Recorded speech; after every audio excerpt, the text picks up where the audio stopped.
So I haven't seen Lee Cronin's The Mummy yet, but I don't know about you guys.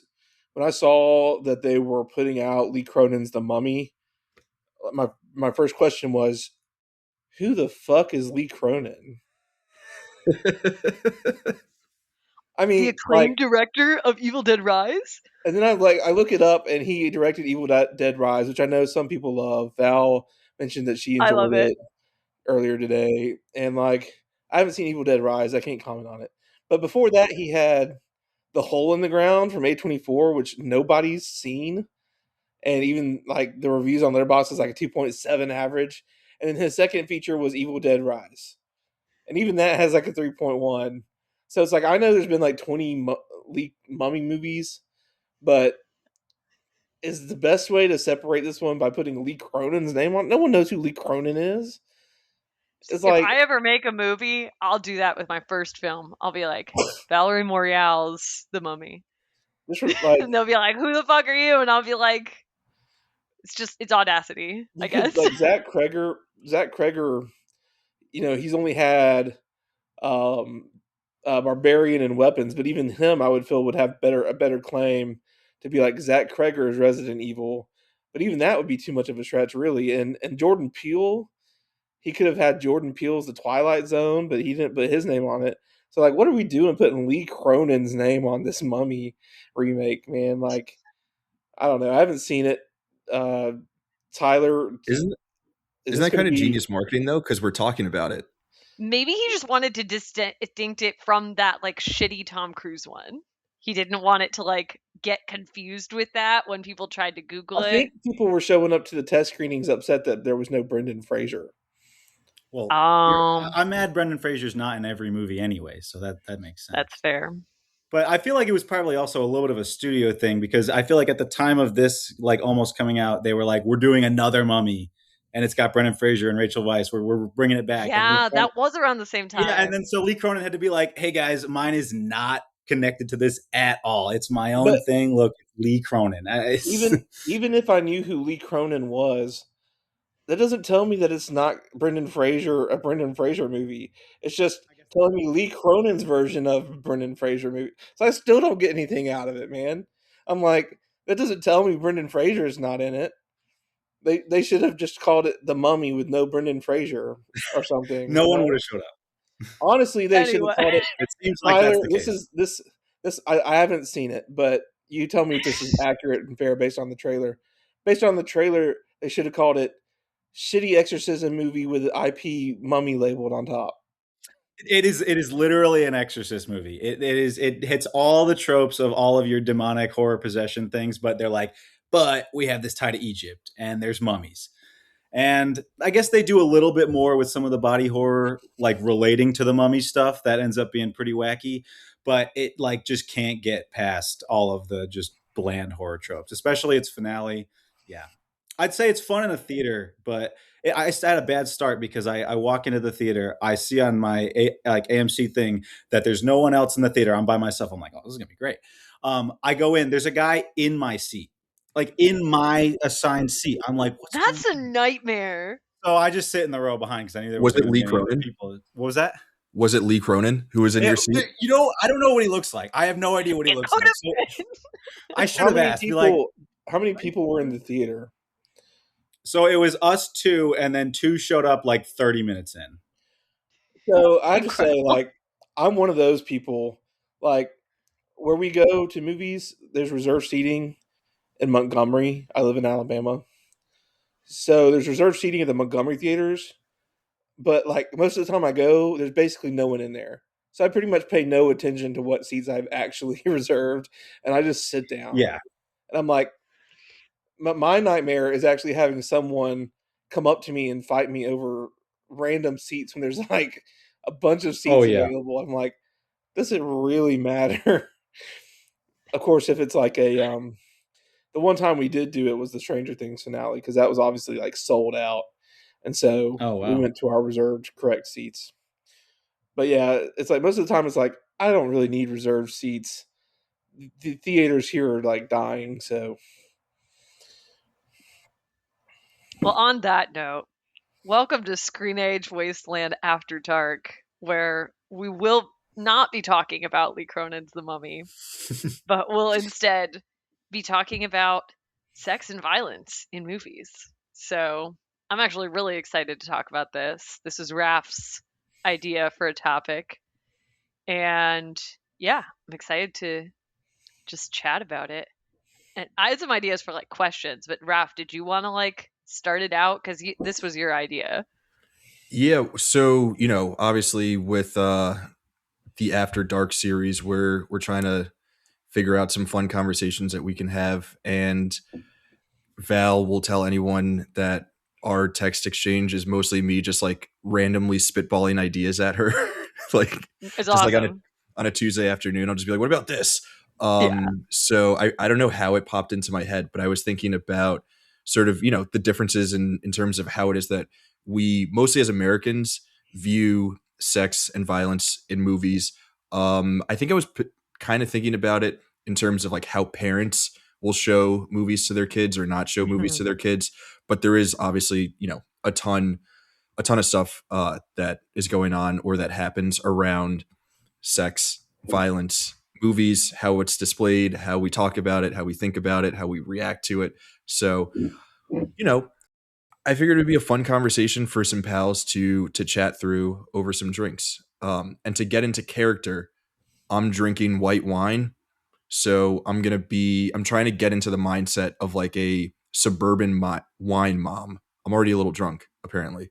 And try to understand, I'm trying to method act that character so I can understand why suburban wine moms will allow their kids to see movies with all types of violence in it.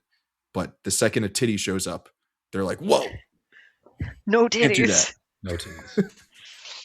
No. So on that note, thank you for bringing this up, Raf. What is everyone drinking? Well, I have currently Mike's Harder Black Cherry in a can, which I would normally prefer to drink that out of the glass bottle, but a gas station can of Mike's Harder Black Cherry will do in a pinch. The bottled kind is like my go-to relaxation drink. I've also got as a backup my Clyde Mays whiskey, which I had before, made right here in Alabama, in Troy, where I went to school. Kind of made right here in Alabama. It's been like 5 years ago they announced they were putting a distillery there, and they just now like broke ground. So I don't think it's actually made here yet, but it will be one day. Point, it will be repping Alabama eventually. Go Trojans, which is where I went to school, Troy University.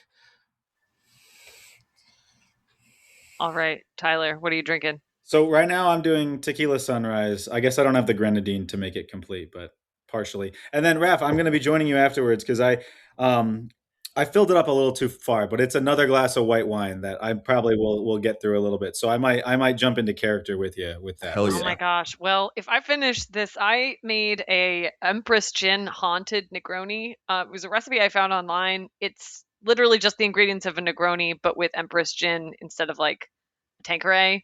Because I had all those ingredients. But if I finish this, I do have some white wine in my fridge. So, but if I have a Negroni and then white wine, I'm just going to be talking too much and I won't shut up. So maybe that No, won't let's let it rip.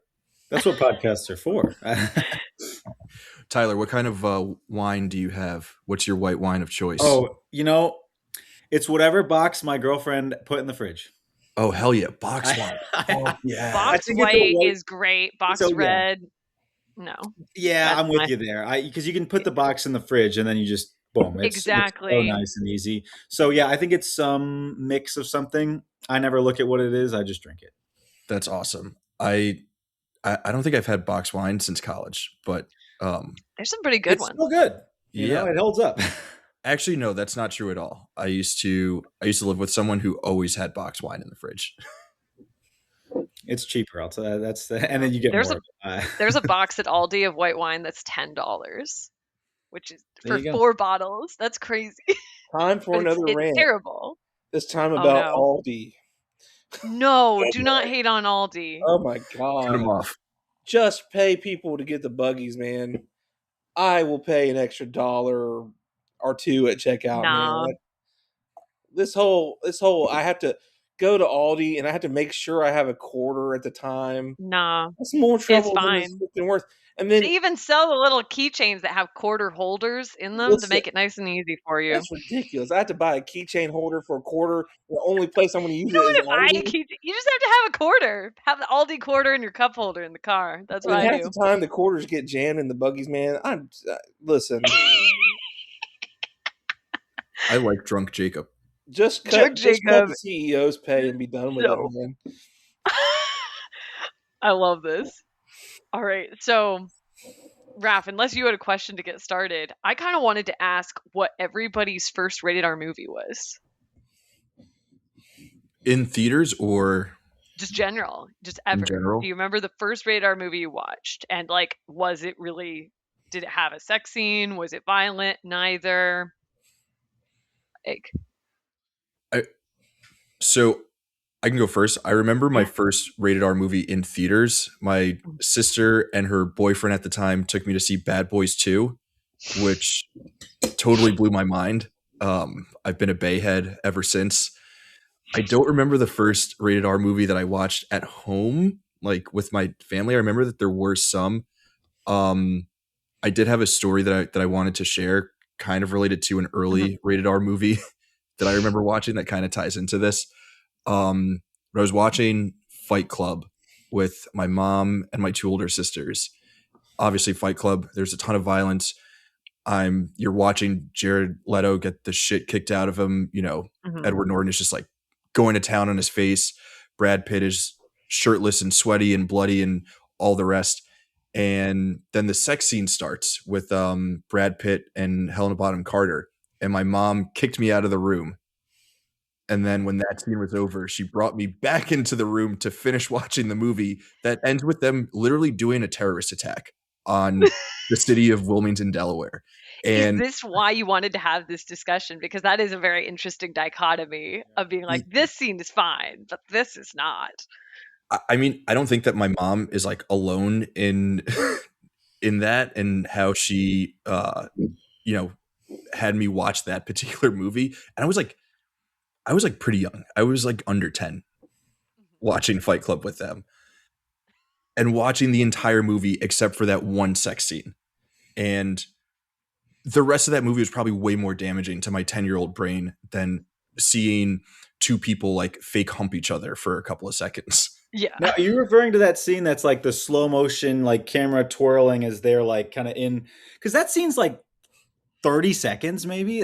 Not even. I haven't It's seen it in a while, but it's not that long. I had forgotten That's about crazy. that scene, honestly. Because I feel like there's other times when they're in the house and you hear them, and like, did she ever kick you out for that or like cover your ears? It was just like that was just let that go. There was a boob on screen and I had to go. That was it. Yeah. Okay. So funny. That is funny. Does anyone else remember their favorite or first radar movie, theaters or home, whatever you remember? I've shared this on some other podcast.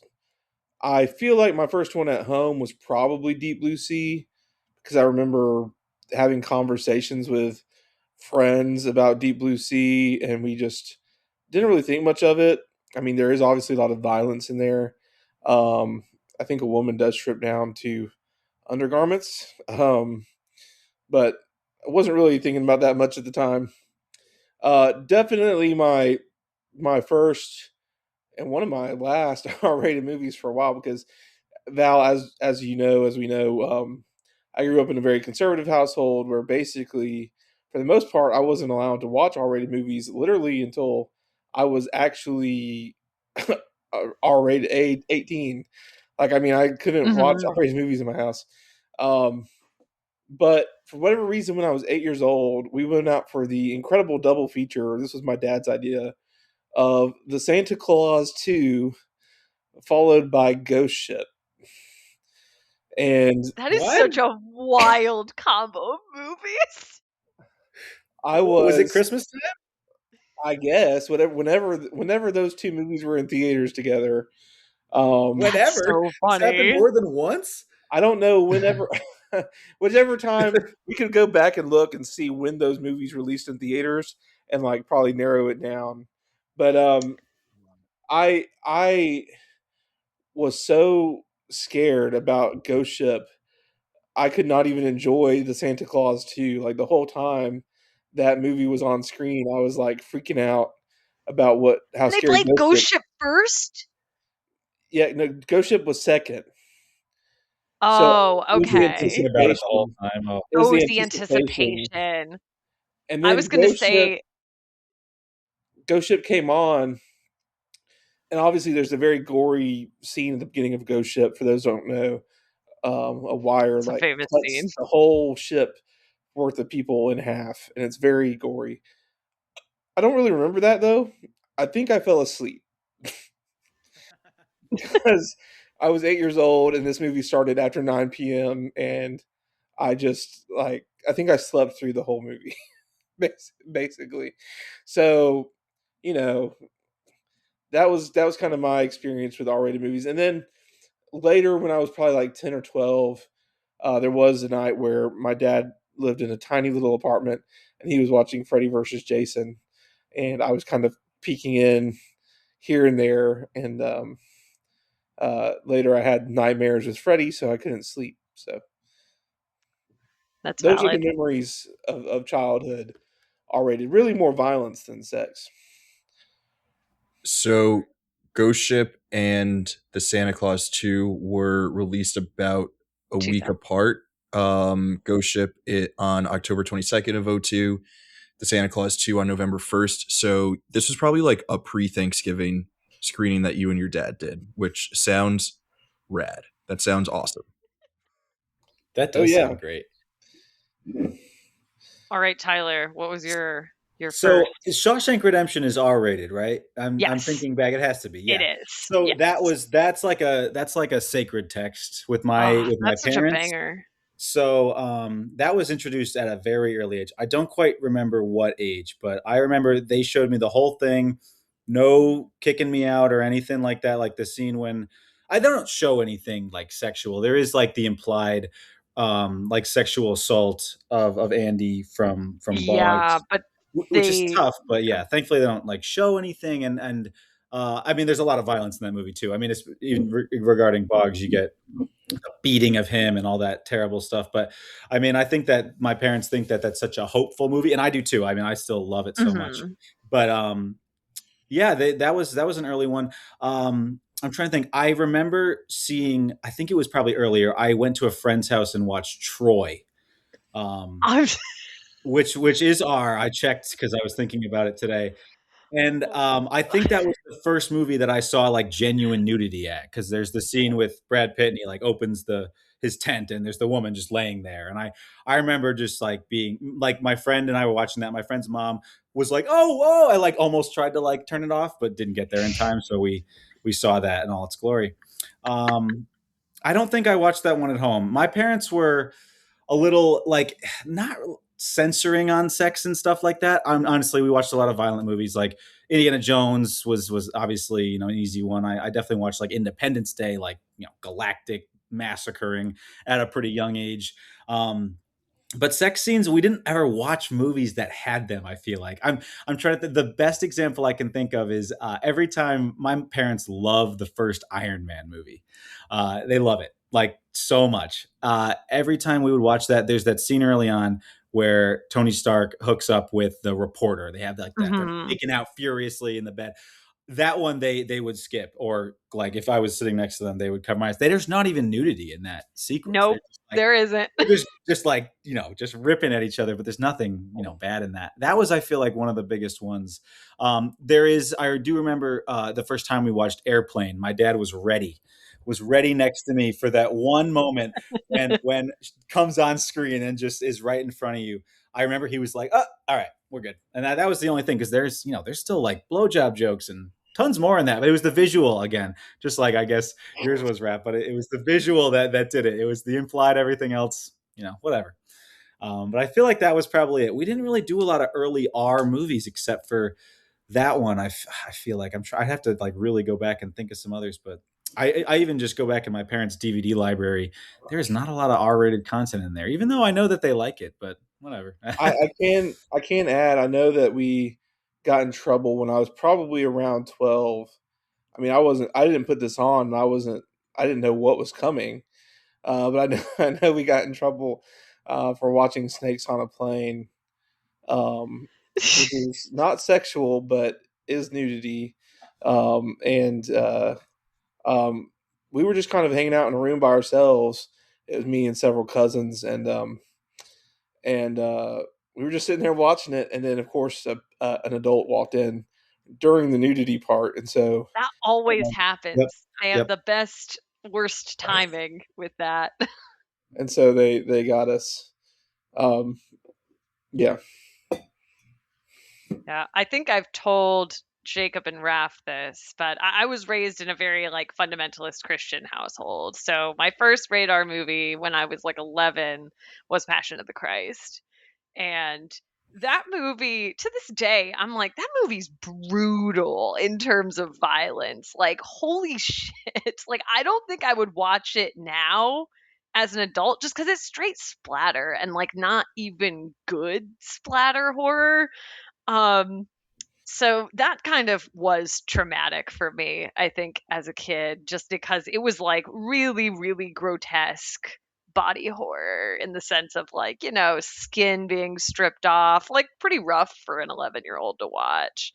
So I didn't really watch any rated R movies after that. But then, like, when I turned 18, I bought my first laptop and watched Frost Nixon, which is like The first one. the tamest rated R movie in the world. Like literally, it's just because it has like 3 fucks instead of one. It's like super tame. I rewatched it recently. It's not that great.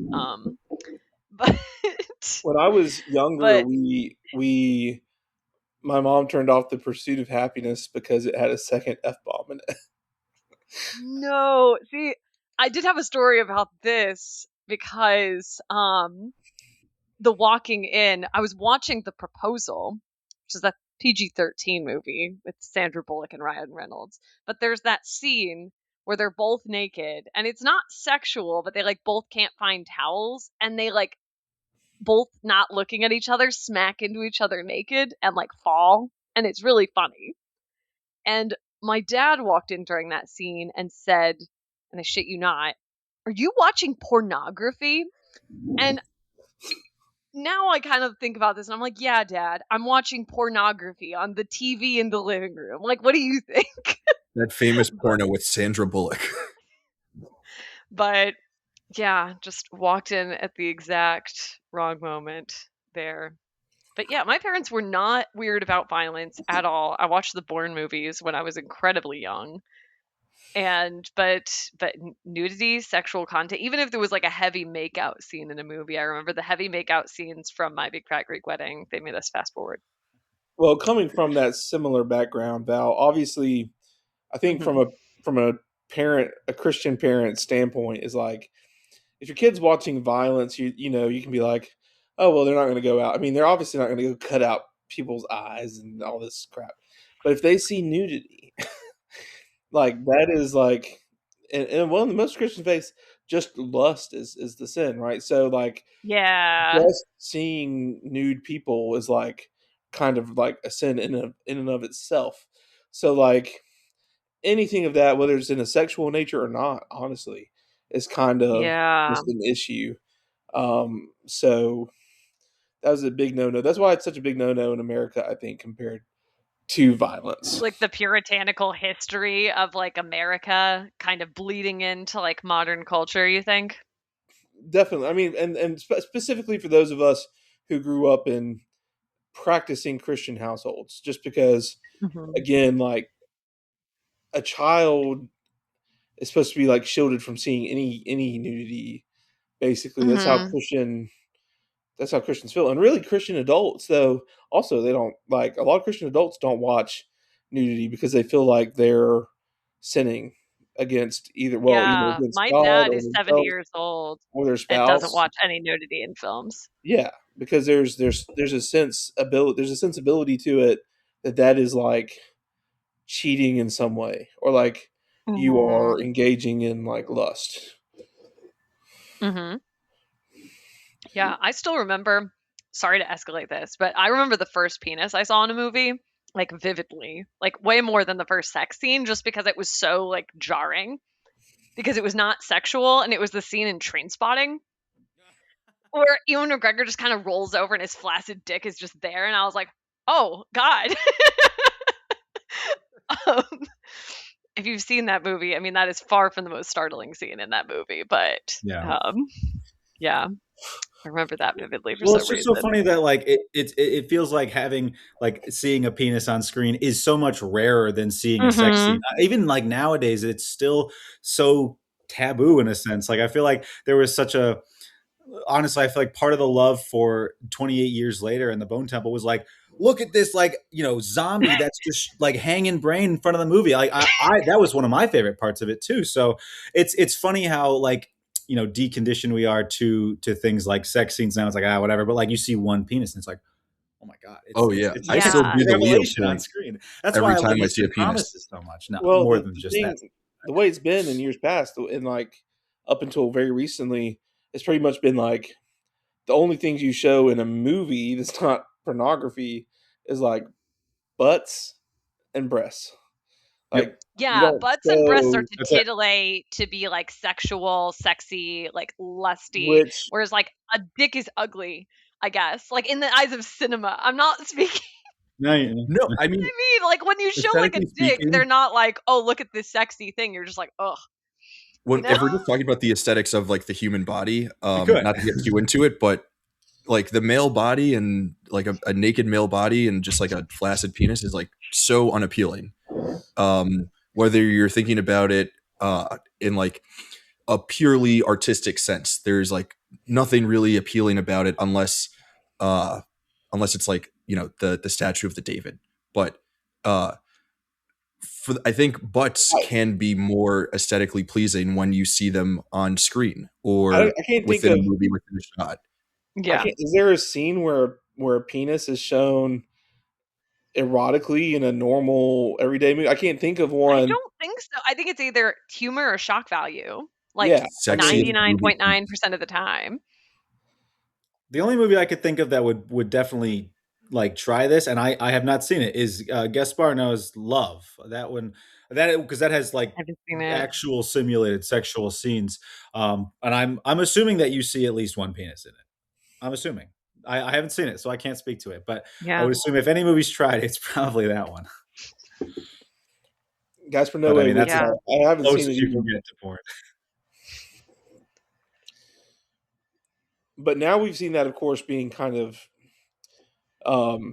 in shows in particular, like Euphoria. One of the things, even though of course Euphoria has got a whole different discourse going I don't on. know if we should get Now. into Euphoria discourse. But one of the things with Euphoria, at least early on, was there was a lot of penises, and there was a lot of talk about evening this playing field, so to speak, where that's shown and not just women constantly being shown. And I think it's interesting the Gen Z approach to nudity and sexuality in movies. I think it's been interesting watching that pendulum. I think that Gen Z partly, there's a part of it that's rooted in a sense of like protecting the actresses in particular. And they're like, we've seen this era of Me Too, and it's like, if this sex scene doesn't move the story forward, is the director just a perv? which is a fair question.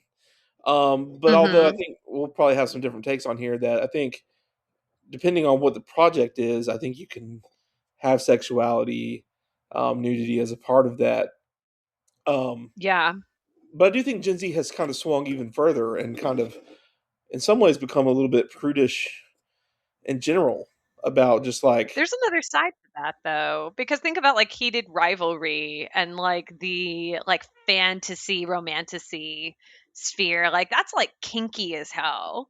I think that's more I millennials, haven't though. seen heated rivalry, but I've seen pieces of it. But like romantasy is like just dom sub kink mostly. And some of it not even in like a very healthy kink way, but I think it is strange. But in movies, in cinema in particular, I think you're completely correct, Jacob. I think that like people do want to see less sex in that age group. But I think even sex can serve a role in the plot, even if it's not like plot specific per se. If it's like establishing something about the character and about the world, I'm thinking of Sean Baker's Tangerine, actually. Like, there's a lot of sex in that movie, but it all feels like a part of it. It doesn't feel like gratuitous in any way. And often the sex feels very just kind of like ho hum. And I think it's because it's about working on Christmas Eve when you'd rather be at home chilling. I mean, it's to serve the purpose of telling the story. I was thinking of Anora when you were talking about Yeah. when Jacob was Sean talking about Baker's Gen great at Z. this. Yeah, Sean Baker makes movies about uh underseen, underclass peoples of like mostly sex workers. And I think, we'll be talking about this sort of more generally throughout this conversation, but like Mhm. sex is a very normal part of everyone's life. So it can be part of movies because movies are oftentimes about everyone's lives. Um, Mhm. and like something like Anora, and I think I get the sentiment of Gen Z folks, or just like anyone in general who wants to protect actresses and like sees gratuitous sex as not being necessary for a movie. I mostly think of it in the like uh 70s to 2000s like frat dude comedies where there's just like boobs for the sake of boobs, so young guys can go to the watch those movies with their friends and say like, oh man, like look at how hot those girls are, and like we saw so many boobs in the movie. Like that's not necessary, and that feels like it is exploiting those actresses and not necessary for the sake of the movie, although you could say that it's necessary to like show that these guys are all dipshits. Um, but with something like Anora, where there was a lot of discourse around the fact that the actors chose to not have intimacy coordinators on set because of Yeah. how they wanted to go about their roles, felt like a weird thing. I don't know if you guys heard about what was I going on didn't with that. know that. And that surprises me because I actually, this is my hot take for the evening. That, I mean, if you're having like simulated sex on screen in cinema and TV, I think that is sex work in a way. And so, I mean, when we talk about like sex work being like protected in the way that like Sean Baker kind of advocates for in his cinema, I think that also extends to like actors, actresses who are performing these roles with or without an intimacy coordinator. Like it's still work that they would not be doing this if they were not being paid. So I mean, I think that like that's something to think about too. I think it makes sense for some actors, especially if the idea, and at least the idea of the intimacy coordinator kind of like standing over and like making sure everything's okay while you're filming it. It's like I think there's some actors who are like, how am I supposed to like portray this if I've got someone standing over me? That makes it more awkward. Like I want less people. I want to just make it seem, in the moment and get it done and like feel throughout. But of course the flip side of that is a lot of people have abused situations when they are just, oh, in the moment, oh, we're just feeling it out as two scene partners. So like I think both sides of that are kind of valid to a degree. Um Mhm. I think it's all about what the actors want, and the actors need to really be Yeah. comfortable as they can be. I also think you could have an intimacy coordinator and say, "Hey, I want you to do all the things you do, but like when we're filming the scene, I want you to take a step back. Like I want you just to like make sure everything's set up and prepared. But then like filming the scene, I just need to be in a space where I don't have anyone over me because it just takes me out." Like so, Yeah, and oh, mhm. and I think the director Sorry, go should ahead. like make sure that the actors, even if the actors say maybe no intimacy coordinator, I think the director should make sure to like have a lot of background and like witnesses and stuff to be like, I'm going to make sure that's really what you want and like you do it. Because I think one of the things with Sean Baker is it's like, it kind of, the word kind of is out there. Maybe like Sean Baker was like, yeah, you don't need intimacy coordinators. And it can feel like frivolous to just be like, as soon as you're because you could pressure your actors into saying no, I don't want an intimacy coordinator, because we're like making a raw movie, right? So you don't want that. And then they, as soon as they're like, yeah, I guess not, and then be like, oh, they asked for it. They asked for it, let's get them out. So there's a really tricky balance, I think, on set with intimacy coordinators. Yeah, and from what I understand, from what little I've read about it, it kind of depends on the intimacy coordinator too, how they want to handle things. Because I've read situations where it's more like the intimacy coordinator is sort of like a mediator between the actor and the actress, or the actors and the actresses, being like, okay, what are we thinking for this scene? And are we all good with that?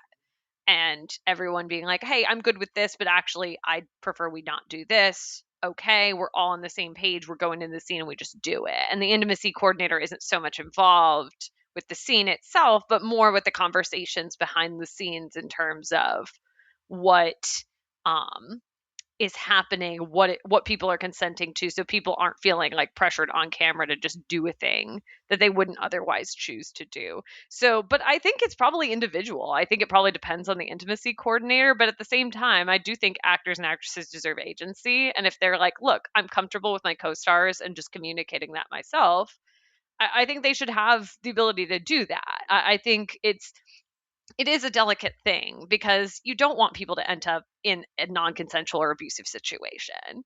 But at the same time, if the actors and everyone on set is really comfortable, then yeah, maybe they don't need an intimacy coordinator. I don't know. Maybe that's too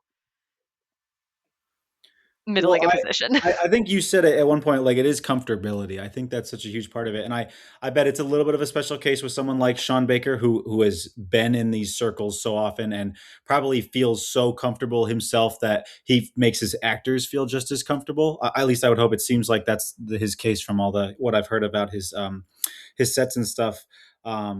But I also feel like the intimacy coordinator, as much as it can be for the actors, it can also be for directors who have never done anything with intimacy too, like kind of helping to guide them with their experience that they've had on past sets and things like that. So I would assume for someone like Sean Baker, it is like he makes everyone feel very comfortable. I mean, Mhm. they give such strong performances that I feel like you can kind of see it in there.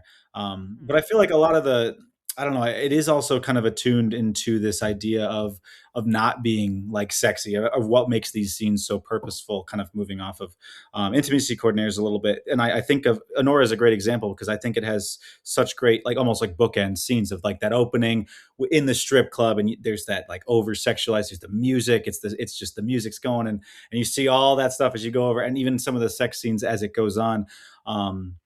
Art can be even traditional. Like, I Mhm. think the way Sean Baker shoots them is definitely a little bit more creative than some other directors have done.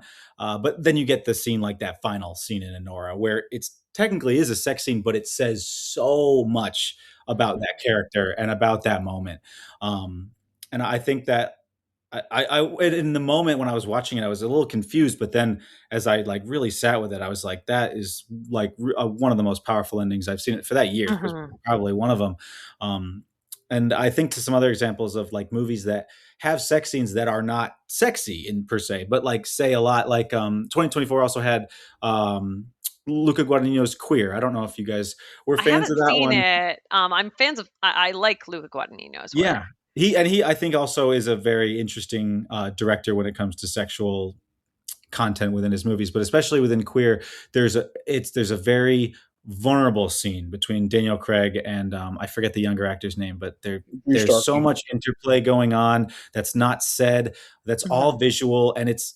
I mean, again, I'm a straight man. I don't consider gay sex sexy, but I see it, and it still is like it's this vulnerable scene that it says so much about these characters and is Mhm. entertaining to watch. And that scene, take that scene out, you lose a lot of stuff. And I think that's the same with Mhm. Honora. But yeah, Yeah. I think when you get into that realm, you can kind of go either way, because I think there are some really effective sex scenes that I would consider quite erotic. But there are some that I think, like the final Honora, like in Queer, that I think are just as effective without being, so just like getting you amped up like any like sort of fraternity movie like that. Yeah.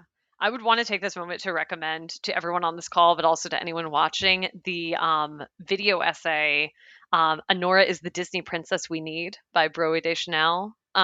It goes into a lot of what we're talking about, and she just does a great job at kind of summing up the role of like the sex scenes in that movie and the overall story. So wanted to shout that out.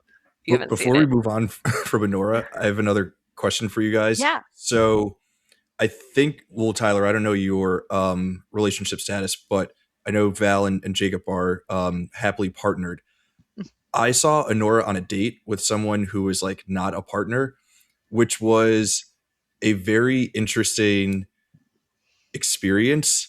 Kind of like bringing it back to how it is that parents will guide or dictate what it is that their kids watch. Like, how do you guys feel about watching a movie that has a sex scene, whether it's a sexy scene or more just like revealing about characters with either a significant other or someone who you're like, trying to date? Watching This is a fantastic question. Going into Honora, and especially, or really anything though, anytime I watch something with my partner, we're pretty clear. Like, we know like what kind of stuff is cool, and we're pretty good with that. It would be more of like watching, if I like watched Honora without her, that would start to get a little weird. It's like, are you watching Honora because you want to watch the story again and like the great plot of it, or You just really like the Mikey Madison twerking scene. Watch really that first third. So like, it's watching it separate that would be kind of a weird and potentially problematic deal. But watching it together is not really a problem per se. There might be times where I'm not like, if I'm honest, I think when I watched Nora, like I would like kind of avert my gaze a little bit watching it, just out of natural, whether that's because of like specifically for her or just generally my background. I just like naturally tend to do that. But that's kind of how it approached for me. I don't know what it's like for Val. So, I guess I'm gonna have to out myself. I'm asexual. So watching scenes like this, I more kind of view it in its narrative perspective than like an erotic perspective, I guess, typically with movies. And my partner is also asexual. So a lot of times we sort of view it, I haven't actually talked to him about this, and I feel like I'm going to after this. Oh, and he's bringing me my drink. Thank you. Bringing me a second drink. But I think that we view it more in the context of the story and being like, so if it's like cute or if it's like romantic, it's kind of like, oh, or if it's like very hot and heavy, it's like, oh, okay. Like it's engaging, but not in the way that like is titillating, I guess, for not to speak for both of us. He's not here, but I would assume it's similar for him. He's welcome to be on camera if you would like to be. I think. Yeah, he actually writes too, so I've kind of been like, go write for Screen Age, but I don't know. I'm sure we would love to have him. Yeah, well, that definitely changes the equation, probably. Compared to folks who are not asexual, that probably like clears a little bit of hurdles. But yeah, it's easier. I don't know.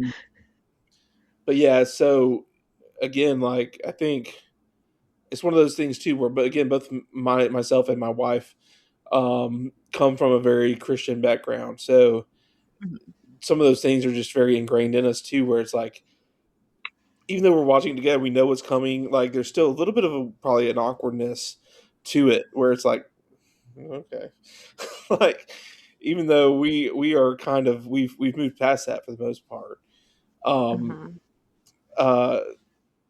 Tyler, is there any? Have you had that experience at all? So not with Honora, because I actually did see that one I saw that. I have a good friend that lives in Boston here with me, and we go to movies all the time together. And I saw that with him, and then I got back, and my girlfriend, I think, I don't know how, but she saw a TikTok of some clip from it, and she was like, "Were you watching this?" She was joking a little bit, but it was just like, "Yeah, I kind of did see that with my friend." But it's never been like an issue or anything. I feel like my girlfriend and I have been together. We've been together for about 7 years now. Mm. But it's never been like an issue or anything like that. We often joke and stuff like that when like sex scenes come on, where we're like cover each other's eyes, like jokingly, whatever. But the one that I feel like is the biggest example was I took her to see Poor Things because I'm a big Yorgos Lanthimos fan. I was ready to check that one out, and I was a little mixed, more positive. She like viscerally hated that movie, and it's interesting because I've seen so many great essays and I've heard a lot of great people talk about how it is such a great feminist movie, and I see that a little bit, but she like actively thought it was like degrading, demeaning, and like an act like a terrible depiction of women in cinema. And we had a great discussion after it and stuff like that, and I kind of got a lot of her thoughts on it, and I think a lot of it was related to how much sexual content there is in that movie. And that honestly was one of my qualms about it, is I feel like the first third uses it really smartly, and the middle section I was like, I need something else right now. I need more story or something else. I've seen too much of Emma Stone do despicable things. I still am positive on it, but that was my thing on it. But yeah, it was funny coming out of that, like, because I didn't really gauge her reaction while we were watching it. There was never like a "Ugh," or like she was just kind of zoned in, I guess. And then we came out and she was just like, I will never see a Yorgos Lanthimos movie again. And then whatever. If you're not into his style, I totally get that. But that was an interesting time to kind of like hear her reaction about it and kind of I don't know, just like see an interesting side that I didn't think I would have known otherwise. I didn't think I would actually take her to that movie. Looking back, I probably shouldn't have, but it was an interesting experience. But yeah, that was one that I feel like was kind of split on how people thought about it in terms of sex. But yeah, go ahead. So I was going to say with that, when you guys are watching movies with your partners and there's insane amounts of violence, is that ever a conversation? Or does No, it it only isn't. come Not up at all. right? Which I Yeah. think speaks to the larger cultural thing about how it is that we're all raised in this country to think about these things and think about how it is that we relate to them on screen. Jacob wants to Actually, say something. I will say I don't think my wife and I have ever probably stopped watching a movie because of too much sex. We actually have stopped watching movies because of too much gore or violence. Which ones? Especially gratuitous. So like we started watching In a Violent Nature, and Oh, that's um, a brutal. it's the most brutal I heard kill about that the yoga scene. a lot of people at Screen Age Wasteland really loved the yoga kill. I haven't seen it. We were just kind of like, this is a lot, and I don't feel like there's really a point. We also tried to watch Terrifier, and Oh, the first one is That yeah. I haven't tried to that watch. was I've very just heard it's like similar. That was very similar, Tyler, to how your partner felt about Poor Things, but from a violence perspective instead of a Yeah. sexual perspective. It was kind of like, what are we doing with this violence towards women outside of randomly just being like, it almost feels like celebrating violence towards women almost to a degree. Like it almost feels weirdly misogynistic. And so we just were like, we cut it off. And that's funny because Yeah. my wife actually had been seeing Art the Clown stuff in the stores and was like, I want to check this out. Like I want to see what this character is about. But the movie itself, we just couldn't do it. So we actually Yeah. The Terrifiers are tough. The second one finds a better vein of satire and parody, I think, but the first one is like cruel. It's really just like, oh yeah, Yeah. exploitative and just like going off of every base fetishistic instinct. It's yeah, I don't recommend that Yeah. first. And that I would never show that to my partner. I know that they would like they're not really into horror as is, but like something like that would be an absolute no-go. It would not, we wouldn't finish it. She would not want to watch it. It's just not Friends appealing. of Screen Age, Watch If You Dare, they talked about Terrifier, and what Aaron called it was just an FX reel. Like, he was just like, it's them being like, look at all the cool blood effects we can do, and like there isn't much else to it in terms of substance. Speaking of the first movie, I don't know if he's seen the others, but yeah, I haven't heard much about it in positive in terms of like story and lore, so I was just like, I haven't really ever checked out Terrifier for that reason. Yeah, I know specifically the amount of violence towards women for no reason. That was just kind of especially disturbing. I have a question based off of this. Like, for all of you, would you say that there's like a particular type of violence, like violence against women or something of that nature, that like bothers you specifically in film more than maybe other types of violence? I mean, I always think like when it gets to a point of being like so cruel that like there's no narrative base for it, or even if there is, I think of a movie that I think I'm in the minority on. It's the Korean movie I Saw the Devil. Have you guys seen that one? I haven't seen it. No.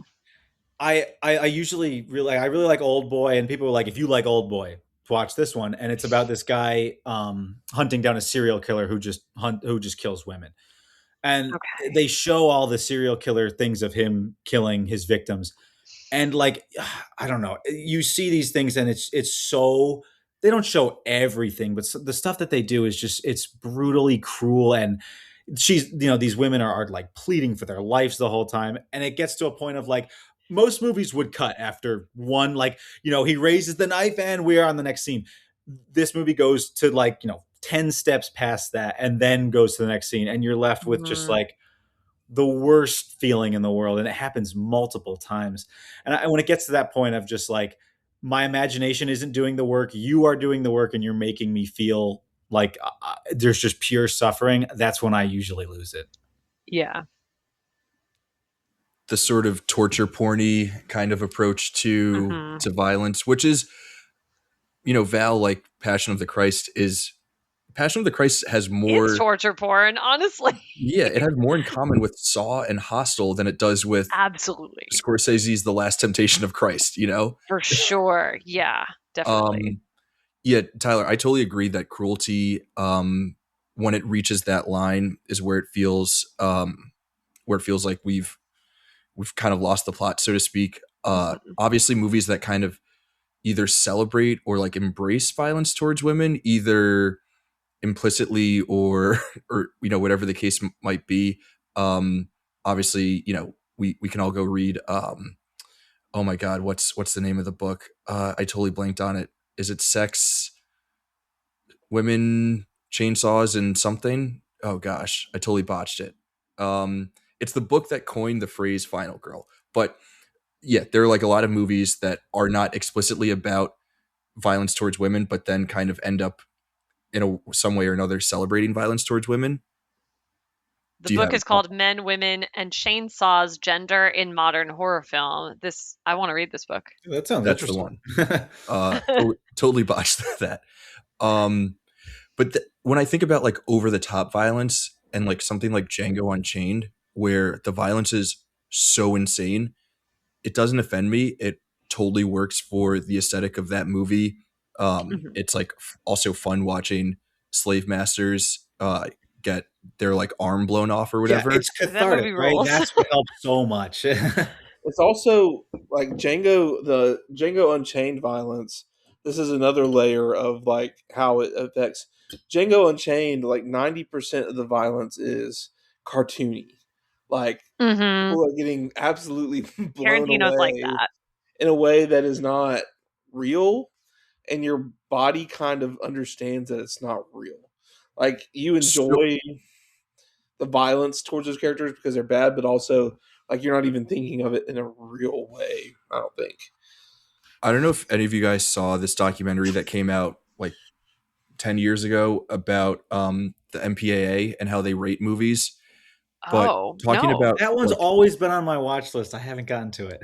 there's a really interesting conversation in that documentary about PG-13 violence versus R violence, where something like Django, it's over the top, it's cartoonish.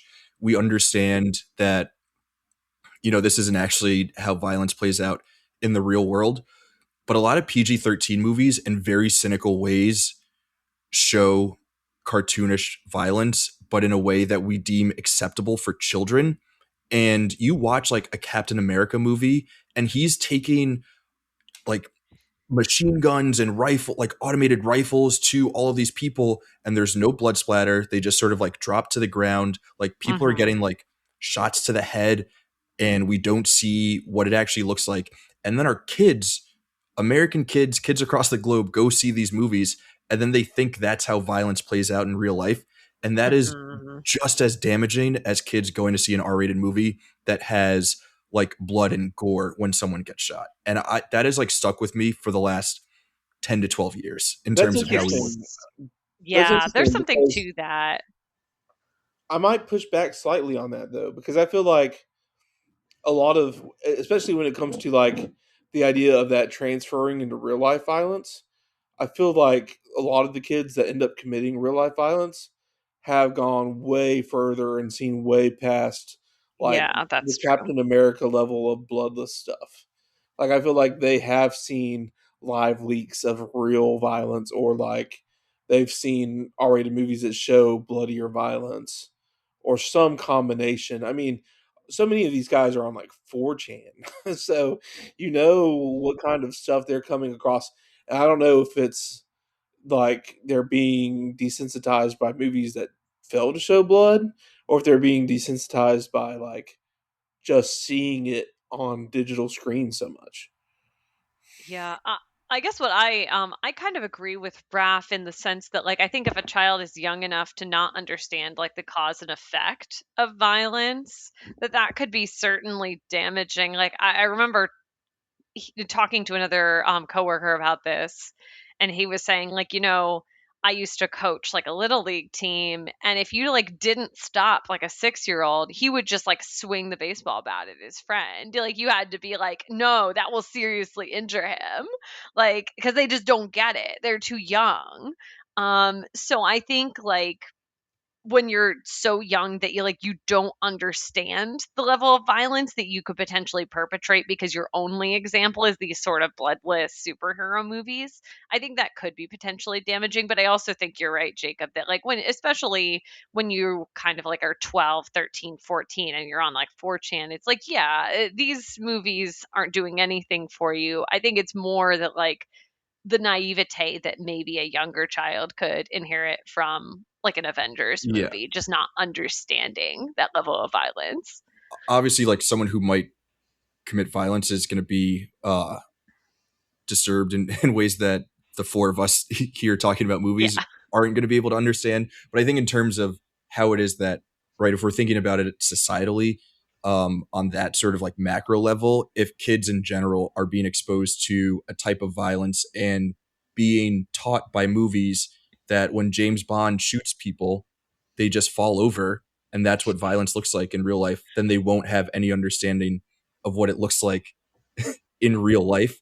And then that is how we cultivate a culture that kind of accepts violence in our real world, because yes, it's just movies, but also movies can teach us a lot about ourselves, which is why sex should be included, because it's a part of everyone's life, I guess, except for Val and her partner and others in their community.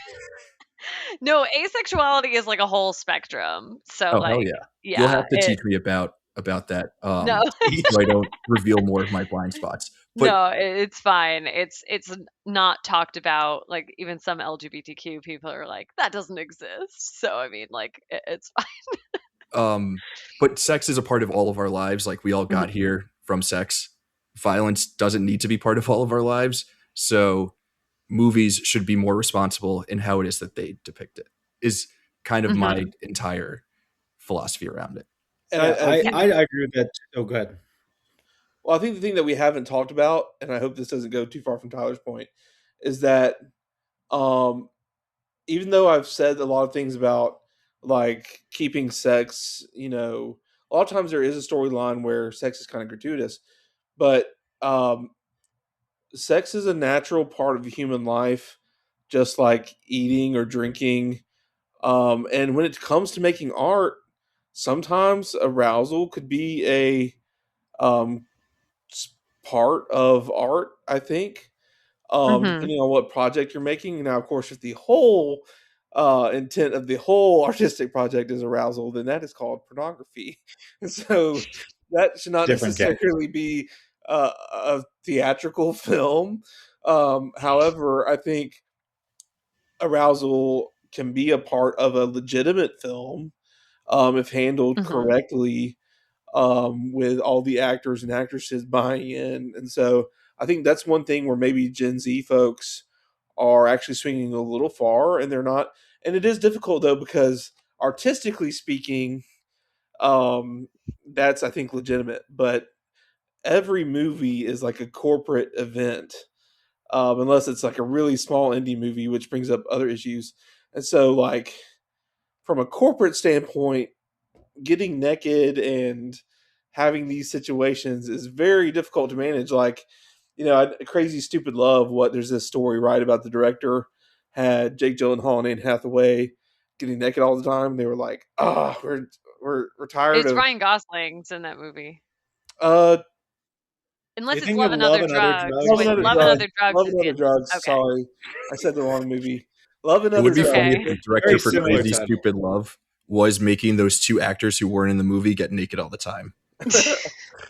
Yes, Here's- Love and Other Drugs. Anne Hathaway and Jake Gyllenhaal, the director of that film, they were like, "Oh, we're you're filming all these naked scenes, whatever." And supposedly the director was like, "Well, I'll get naked then." And they're like, "Okay, yeah, that'll make us feel more comfortable." And then the director gets naked. Like that's not like that's so weird from a corporate standpoint. Like that would never be like even approach it. Like, how are we going to make the situation more comfortable? Your boss is going to get naked with you. Like that's completely That's not more bizarre. comfortable. Completely bizarre. Um, but you know, from an artistic standpoint, there's a question of. So I think there's a balance there between it's legitimate artistically, but like the commercial aspect of making movies makes that really difficult to pull off. Hmm. Yeah, I agree. The examples I'm because I was trying to pull some examples of like things that are still erotic, still arousing, but I think service the story well. And the one that I kept coming back to was The Handmaiden, the Park Chan-wook film. Have you guys seen that one? I mean, Heard of it. that Great movie is movie. steamy. Yeah. I will say so, but it's so in service of these characters' desires and everything like that. And I compare it to something like I don't know how you guys felt about Wuthering Heights recently. Blech. Sorry, Yeah. I reviewed it for Screen Age. Oh, I need to go read that because yeah, I I like did not like it. they really want to push the sexual angle, but I just like it's so bland. There's no edge to it. I Can think you there's allow fun me to go scenery. on a little rant about Please Emerald take Fennell? it away. I love it. Emerald Fennell is given this platform for being like, oh, she promotes kink. She's kink positive. All of her kinky characters are degenerate in the context of her stories. So are you really kink positive if all of your kink characters are villains? I'm just saying. I'm going And to also, like, Saltburn was not good. Anyway, continue. Okay. I'm Yeah. going to defend Emerald. You're Sorry, gonna defend Emerald Fennell? Boy. Why? slightly because I love Promising Young Woman. I don't like Saltburn. Wuthering Heights was very stylish, stylistically like awesome. One of The the most opening beautiful. song's a banger. I will say The that. songs are great. The songs The are Yeah. great. songs Yeah. are great. The cinematography is great. The costumes are great. Mhm. The production design is great. The story has redeemable elements. It's mostly bad, but Emerald. Since Raph Emerald. stepped away, I'll repeat that I hate his slutty little earring. I hate it. Every time I looked at it, I was like, ah, I hate that thing. Emerald Fennell, though, Anyway, in Promising Young Woman, accomplished both style and substance. She wrote a good story. Of course, there was no room in that story for anyone with kink to be anything but a villain, because the whole point of that movie is different.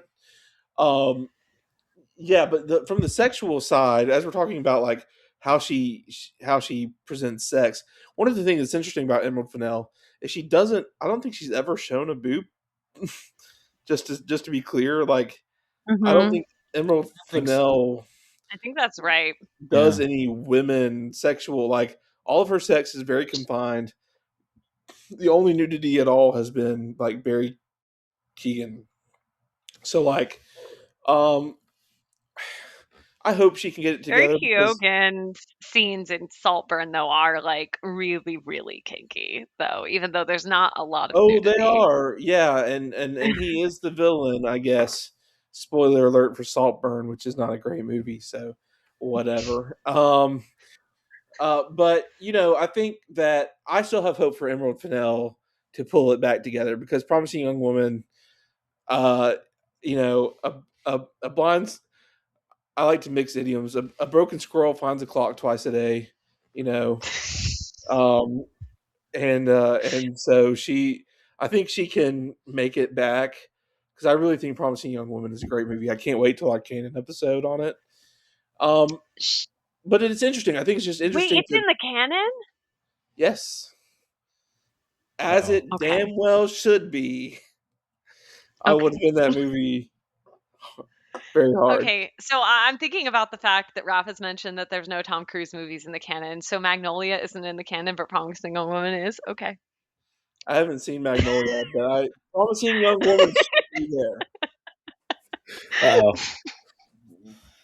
Anyway, So um, that's funny. I agree with you there. I actually I do like Promising Woman. I don't love it. I like it. That's more where I'm at. I think I've been less I happy with it as I've sat with it. yeah, it's definitely my favorite of the three. I'd go in chronological order down the scale, but Saltburn I'm mixed on, but I like the conversation that it added. I think Wuthering Heights did not inspire anywhere near that level of conversation, but the stuff that came out of just that one bathtub scene from Saltburn was such a huge discussion on sexual content within cinema.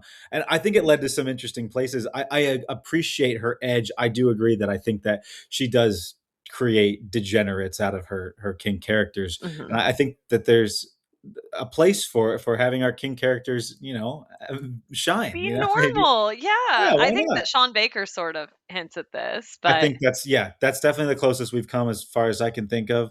yeah. But yeah, Wuthering Heights did not do it for me. I feel like it's so uninspired. There's so much just like I feel like after Saltburn, they were like, let's give Wuthering Heights. I don't know if it was her. I'm assuming it was her idea. I think she loves the book and stuff Yeah, like she that. But loves the book, and I wonder which how she much. didn't adapt, but okay. I know, like a third of it. That's another thing. I But read the book. I yeah, loved it's a the whole book. different thing. I thought it was wonderful. But it's never really been adapted because it's an 1800s book that's super long and Yeah. categories like 3 generations of a family. So I mean, And I'll I don't give blame her Wuthering for that. Heights the one. I think the one scene regarding its sexual stuff that I think does work is the one with Heathcliff and what's her name, Catherine in the barn, like where he's like covering up her mouth. I was like, Okay, oh, okay, yes. When I this saw is that scene, this I was is like, something. okay, we're gonna go somewhere, and then And it then the never went rest of the anywhere. movie is just like the most boring clothed Like, sex let's you've ever have seen. boring G-rated vanilla sex for the rest of the movie now. I was It's like, like, where's the like I was like, just I go don't. back to Saltburn. Even if people don't like it, it's yes, something, I agree. The weird thing about Wuthering Heights is Wuthering Heights doesn't need the sex. Like the whole point of Wuthering Heights is the sexual tension. Like Mhm. so Longing, yes. The the sex toxicity. the actually having sex doesn't really help that. I mean, I guess Mhm. like you could try and make a thing where they've had sex and now they like longed it for each other again and they're separated, but it wasn't handled quite right. Yeah. Um but that's the problem. If Emerald Fennell can get away from some of that, I think she has a chance. Um I don't know if this is out of the like realm of the topic, but I think while we're just talking about these R-rated movies, um what level of like gratuitous language are you comfortable with? Because I feel Oh. that like depending on the movie, like if it's got so Honora has 450 f bombs, Wow. which is far past Yeah, my that tracks. mother's 2 f-bomb limit. But it doesn't bother me all that much because it feels very real to the character and very real to the situations. But like f bombs in other movies, like comedies, like straightforward comedies, and especially like really crude innuendo, can get me to turn off a movie very quickly. Hmm. And so, especially one of the ones that I know I turned off very quickly was The Switch with Ryan Reynolds and Jason Bateman. There was some stuff in there about there was some innuendo in there that made me very uncomfortable, and I turned it off very quickly. Huh. I'm looking at the list of movies with the most F words, and Wolf of Wall Street's in there, right? Yeah, Wolf of Wall yes. Street has to be up there. So there are 2 movies at the top that aren't real movies, and then Wolf of Wall Street is number 1 with 569. This one is surprising. Uncut Gems. I did not think that Uncut Gems I was an still haven't overly seen it. sweary movie. But like for the Wolf of Wall Street, for Uncut Gems, for Honora, which is also up there, for Casino, which is up there, Mhm. Oh, okay. it makes sense within the Wolf of Wall Street is all Yeah. about how capitalism is like the most degenerate thing of all time. So Yeah. Yeah. it has to be full of all of this over the top sex. There's not over the top violence, but there's over the top crime. There's over the top swearing. There's over the top drug use and all of that stuff. Like it fully makes sense for what that movie is. Again, like anything, like sex, like violence, like anything else that you're going to include in your movie, as long as it's in service of whatever your like core thesis is or some sort of theme that you want to hit on, go for it.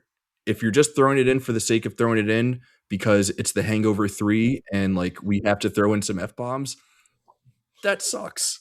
That's not cool. Yeah. I think going off of what Jacob said, I think I will turn a movie off if there's just sort of a like 90s sleaze, like objectifying women. The plot isn't going anywhere. And it's just all of this innuendo being like, oh, her vagina, right? And I'm like, then I'm just going to be like, what the fuck is this? And turn it off. Like, I think it has to be more like the context of the movie isn't going anywhere, you know? Like, in general, language doesn't super bother me. But I think it has to be like a movie like The Switch. I think of a movie that was called a movie that came out. It was actually another like double feature movie that I saw after like How to Train Your Dragon or something. Like it was like a good movie, and it was What's Your Number that came out in 2011. That movie sucked ass. It was just horrible. It was like really mean spirited to both women and men because it was like, oh, look at this guy, he's an uggo, and look at this woman, she's a 10, and look at her tits. And it was just like, this movie equally hates everyone. And I just like felt slimy watching it, honestly. So, I mean, it has a 23 on Rotten Tomatoes, so I think I was right about I have that a one. question about yeah. movies that are in that vein to a degree. Mhm. Because I really like them overall, and I feel like they have a nice like I feel like they have a pretty sweet heart to them. Um, how do y'all feel about the American Pie movies? Because I've I never seen them. Hey, I me neither. quite I gotta be honest. I quite enjoy like even though okay, so there's like a series of problematic situations that occur in them that are truly like if you actually like analyze them and especially in today's standards, they would be like, wow, that is really bad. Um, but it feels like a bunch of really good-hearted, goofy dudes who don't know what they're doing around sex, just trying to see to see boobs or get laid. See, it depends on the vibe though, because like I'm a total hypocrite because I love Anchorman. I love Step Brothers. I love like all the early Will Ferrell stuff. Step But like Brothers, and Step Anchorman. Brothers rules. Those movies are awesome, and Yes. they're like making fun of guys being dipshits, which Yes. to me, like that works. And sorry to cut you off No, it's fine. to talk about how much of a feminist I am. Like The fucking Catalina wine mixer. the fucking Catalina wine mixer. A lot of good F-bombs in that movie. So, but then like I think about like American Pie, Old School, The Hangover, and then when you go back like Porky's and like Animal House, there are these movies that are like celebrating guys being dipshits and like celebrating the world that creates around them. And to me, it feels super dorky. Like, yeah, we're putting them in funny situations, but the like core thesis or like view of this movie is something that feels inherently dorky and lame and something that we should not aspire to. Well, I will say too, an Animal House and Porky's like don't sit well with me. Like when I try and watch those, it's like very like, oh my gosh, these guys are really awful, and like it's very celebratory of these guys. For some reason, the American Pie movies have a degree of difference to me, where so like for instance, in American Pie, there's a really bad thing where they are, I think, accidentally. So they're recording a girl's bedroom, where the guy and the girl are there, and it's supposed to be for just their buddies, which is bad enough. But this accidentally goes like wide. But then the guy is like specifically humiliated during this encounter. So that's like really problematic. But for whatever reason, American Pie, the way that those guys are portrayed is like they're still like pretty good-hearted guys that don't know what they're doing, and like for some reason it works for me, and I don't really know why. But Porky's and like Revenge of the Nerds and that kind of stuff feels really icky, which is interesting because they're so close in content. Not to get like too into it, but I think those movies do sort of excuse like a boys will be boys kind of behavior that isn't for sure, that like isn't good. Yeah, I don't think Step Brothers does that really, or Anchorman. I don't think the Adam McKay movies do. I don't think Step Brothers does. I don't think Anchorman does. I think Old School fully does. I think Todd Phillips is one of the biggest hacks of all time. All of his movies suck. Old School sucks. The Hangover sucks. Joker is the worst thing ever. Like, don't let that dude anywhere near a movie set. Are you talking about the Joaquin Phoenix Joker? Yeah. Thank God. Okay. Tyler, what were you saying?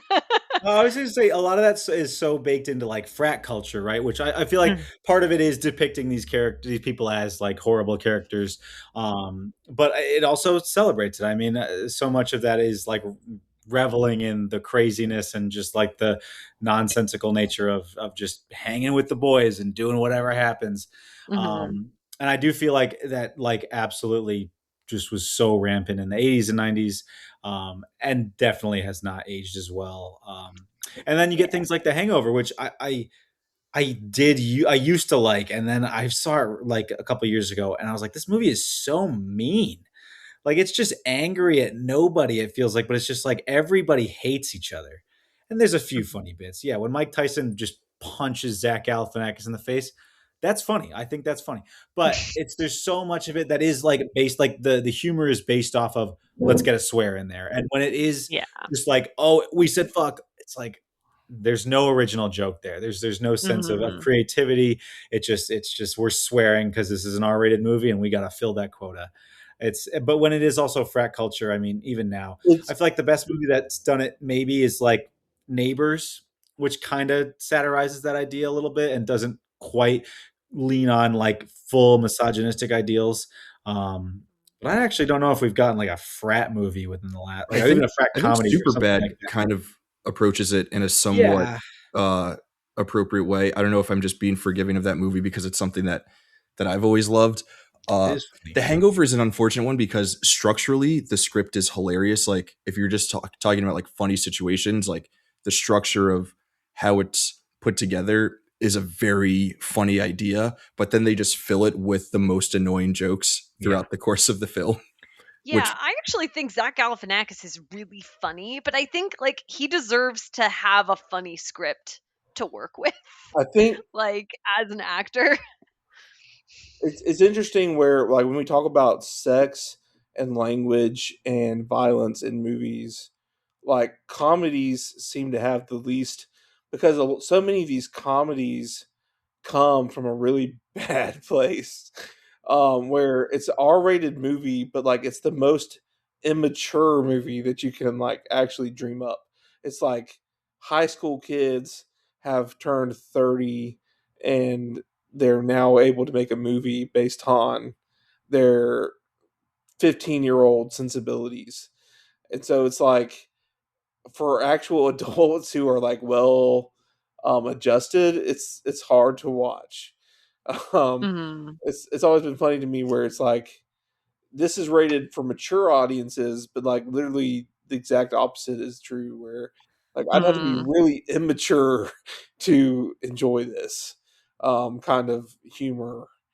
There's even like potty humor in there, so it's like you're like, what is this? I love potty humor. Like a good fart joke, a good poop joke will always get me to giggle. But Jacob, to what you're saying with the immaturity and to what Tyler was saying with the mean spirited nature of it, I think, and we can have a whole nother discussion about how it is that we approach humor and comedy in movies in 2026, and Todd Phillips making Joker because you're not allowed to make comedies anymore. Like, no, you shouldn't make dumb, stupid, mean, immature comedies. You can make a very good, hopeful, sincere kind of comedy. Like, what was the Tim Robinson movie from last year? Friendship. I think that movie where he gets on drugs and he goes to the subway. Oh, that's the best. That was the best scene of the year. What'd you do at Subway? I ordered. That's so good. But that movie is very sincere in how it presents whatever comedy it is that we're going to be seeing. Like, there's nothing in that movie that's mean spirited towards anyone. It's a very thoughtful comedy, and it's still hilarious, and you walk away feeling kind of good about it. And then when you think about non-comedies, like going back to Wolf of Wall Street, that's a movie that has as much boobs and swear words as any hangover movie, but because it's coming from a place of thoughtful, intentional filmmaking, it works, and it's still hilarious. Yeah, it's interesting. It's like when you hand a real adult with a real like sense of what they're doing, it's like I can have language in this movie and I can have boobs, but I'm not treating it like a 14-year-old boy would treat it. Like boobs are on screen. Oh my god, I just said the F word. You want to hear it again? What else can I say? Like, I mean, those are the movies that really get under my skin, and I will turn those off like immediately. Now, this is interesting because this is going to cycle back now, but what you described that immediately made me think of Michael Bay. I know. Oh, man. I know. I mean, that's like if you're right, you're right. 14-year-old boy sensibility of like explosions, boobs, swearing. That, granted, get me wrong, I don't know, I like Bad Boys and Bad Boys 2, but then you get I don't know if I'm in the minority. Transformers: Revenge of the Fallen. The Transformers, yeah, that's a pretty like Armageddon is not, I think, a good movie at all. Raph, I don't know if I'm hurting you in this one, but I saw Armageddon for the first time last year, and I absolutely despised it. I thought it was one of the most just like misogynistic movies I've ever seen, with just like unnecessary sexual content, swears up the wazoo that didn't need to be in there, and the violence, yeah, it's whatever. Maybe this is just a Michael Bay rant at this point, and I like him sometimes, but not all the time. What do you think? I would have to rewatch Armageddon. I do have a soft spot for it, but kind of in a it's so bad it's good kind of way. I get that. It's part of the bit at this point. But I do really like the first Transformers movie for all of its 14. I like the first Transformers movie. I'll hold sensibilities. there are weird parts of like over sexualizing Megan Fox while she's like, bent over the hood of a car or whatever. An Ambulance is really cool from a couple years ago. So I did like Ambulance. I'll give you that. Ambulance I get- sucks. It was all right. I love Drunk Jacob. I will add, I realized I didn't answer your question about violence. The violence that will make me turn a movie off is like the like extremity, like Human Centipede, Martyrs. I don't touch any of that. And I watch a lot of horror, honestly. Like that is probably my most watched genre. But like I really don't touch I've seen the first Saw movie. I thought it was great. I've like shown it to multiple people, but I turn on the second Saw movie and I like within the first 5 minutes shut it off because I hate eye stuff. That's a specific violent thing. Full of that. I hate eye stuff, and AMC Unseen decided to punish me and make me watch The Home with what's his name in it? The guy that everyone's dating, Pete Davidson. And that movie is all eye violence. It is violence to the ocular devices, and I watched the whole thing. For having Pete Davidson star. The last 5 minutes of that movie are incredible. Like 10 out of 10. Should I spoil The Home for the 5 people who... Does anyone really care about The Home? Probably not.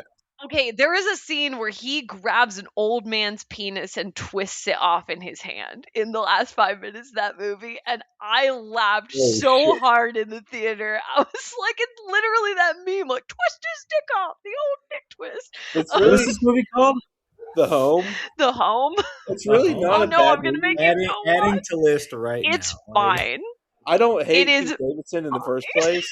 He's not like a great actor, so he's not very good in that movie. He's better in other movies, I actually think. Better served by other actors, but it's a fine movie. It's a 29 on Rotten Tomatoes. I thought it was fine. I thought it was actually decent at first because I saw it as a screen unseen, and I was surprisingly. So did I. I was surprisingly like I knew going in it was probably going to be that. I went and saw it with my dad, and I was like, fine, whatever. And I watched it, and I was like, that was not as bad as I expected it could be. I like Pete Davidson in Bodies, Bodies, Bodies. But I was going to just say, going back to Step Brothers and Anchorman, for whatever insane reason when I was a kid, like I said, we can't see R-rated movies. But my mom, and by herself, my dad wasn't even there, my mom took me to the theater to see Talladega Nights. Also great. That one might be the most inappropriate. And we walked out when his future wife flashed her boobs at the NASCAR race. At that point, we were gone. So I have yet to see all of Talladega Nights. I actually picked it up. You should watch it. I picked it up at the thrift store for $1 like a month or two ago. Then you have no excuse not to watch it. I think an underrated one is Blades of Glory. I've heard all the references. Like, I grew up with a very NASCAR step family, and so they would talk about Shake and Bake and like Sweet Lord Baby Jesus. If you ain't first, I'm all hopped up on Mountain Dew, Chip. So, I'll come at you like a spider monkey. I will watch it, but that was just a funny memory for some reason. Like, I don't know what possessed my mom to think that would be an appropriate film at the time, but that was very funny to me. So good. That's hilarious. I want to go back to something real quick that Val said, because you brought up 2 very interesting examples for me, Human Centipede and Martyrs, because I despise Human Centipede, and I absolutely despise Human Centipede 2. I'll come back to that in a sec. I actually think Martyrs is like genius. I think I totally understand. That's really interesting, because of the ones like Martyrs, I've heard has a really good story, and it has tempted me to like get into it, but I'm like, I know that a person gets like skinned alive in it, so I'm like, it's terrifying. I think it's right on that. I think it is really pushing boundaries of how violent and horrifying can we get while also keeping it in service to the plot. I would say it manages that pretty well. I know people would definitely push back on that because it gets really brutal. And within the first 10 minutes, there are like children are dying within the first minutes of the movie. So Okay. it's hard to defend in that front, but I gotta say, I have not seen it a second time. The first time I watched it, I remember I couldn't get out of my head for days, both in a good and a bad way, because it's so disturbing, but in the same sense, just You like might such be convincing me to check it out. We'll see. It's on Tubi, so I am pretty okay when it comes to like gore and stuff. I'm usually never like totally closing my eyes. This has one of the scenes that I had to like like it got me good. But I have to say it was pretty effective. The human centipede, though, I think is one of the worst examples of something trying to be overly gratuitous in terms of violence, but then just really just losing the meaning of it entirely. The second one, especially. The first one, I think, is more of just like a just like that gets you in the door with the concept, and then you know what you're getting. The second one, do you guys know what the second one is at all? I've watched video essays on all of them, Yeah, and it seems like the third one is just parody at I that didn't point, but bother. the Yeah, second didn't one bother. is like really like they thought they were cooking, but it's like, what were they doing? Yeah, a guy who sees the first movie in universe wants to recreate it in his own way, and And it's all does it. black and white except for the poop. I know that. Oh my god, what a Just choice! They did What a Schindler's choice! List, Like, except the only color oh, is the poop, which just is insane. the very premise of Human Centipede feels less like a movie and more of a like it's more of a gotcha gimmick of you won't believe what this movie uh involved. I That's mean, all you need to know about Human Human Centipede Centipede 2. feels like the epitome of what we were talking about with immature people who made it old enough to realize their ideas. What if we sewed someone's mouth to someone else's butthole? And that was the again. horror. It was like, okay, is I that haven't seen really? Human Centipede. I've seen the South Park episode. That's I've So, never. the only exposure you need. It's not worth it. Like they're not like, oh, what a fun time with the buddies. It's just gross. Like yeah. it's nothing to it. Yeah. I was thinking about like us talking about sex in movies though, and like eroticism as like serving the story. So I was wondering if you all would feel comfortable like naming a movie that you think does this successfully I think Tyler had a really good example with with The queer Handmaiden. The Handmaiden is or The definitely one Handmaiden. I would choose. Yeah, I mean, it helps that those two Korean actresses are stunning, and I mean the guys look great too. There, but Yeah. like it is the fact that I mean they're both attractive. It ties so far into the plot of just this desire, and it's been building up. It's not like this, just like and we're doing sex now. It is like this has been part of the story the whole time. I thought of that one. The other one I thought of. I don't know how you guys feel about Spike Jonze's Her. It's a very different kind Hmm. of sex scene than a lot of others because it's all Yeah. vocal. But I think that is such an integral part. Well, there's two. There's the one, the vocal, and then there's one where they have the simulated person that is brought in. But I like to think the first one is so integral to their relationship and how they and it is so weird for an audience to just sit there and hear that, but it's so normal for them in that world, in that sci-fi kind of futurism. That I always go back to. I do like that movie a lot, and I think that is one of the most effective scenes in it. But yeah, I'd go that and The Handmaiden are probably the two examples that popped into my head the first. Hmm. I've only seen half of Her, so when I heard that, all I could think of was the "choke me with your dead cat" um, from the beginning, which is so funny. That's it. That's what I'm talking about. You got it. No. Which is so funny. I was looking to try and see if I can even find like a movie that is in my highly rated that really has a big sex scene in it, and Mhm.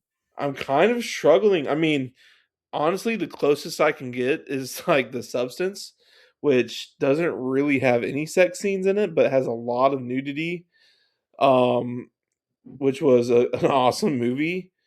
And then like Anora and Poor Things, which I think Poor Things went like a little bit.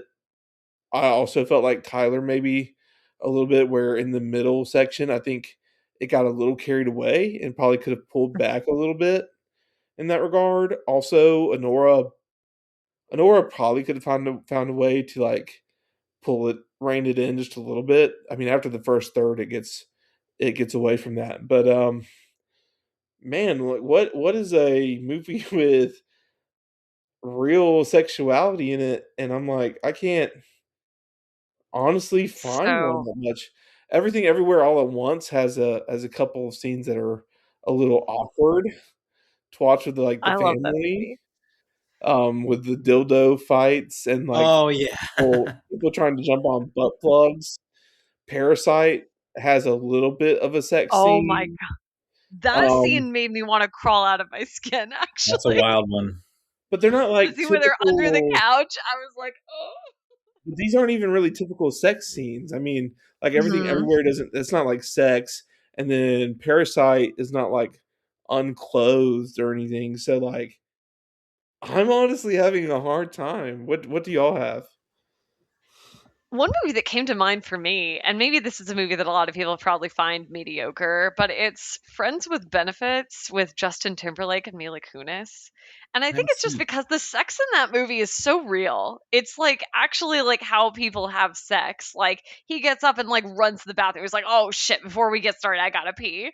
And like he comes back and she's like, "You're not gonna wash your fucking hands?" And he's like, she's like, "No, back to the bathroom." And like it's these two friends who like obviously start falling for each other, and I think the sex in that movie is like so playful and feels so real and authentic to me that it did kind of stick with me as like a very sweet kind of erotic movie.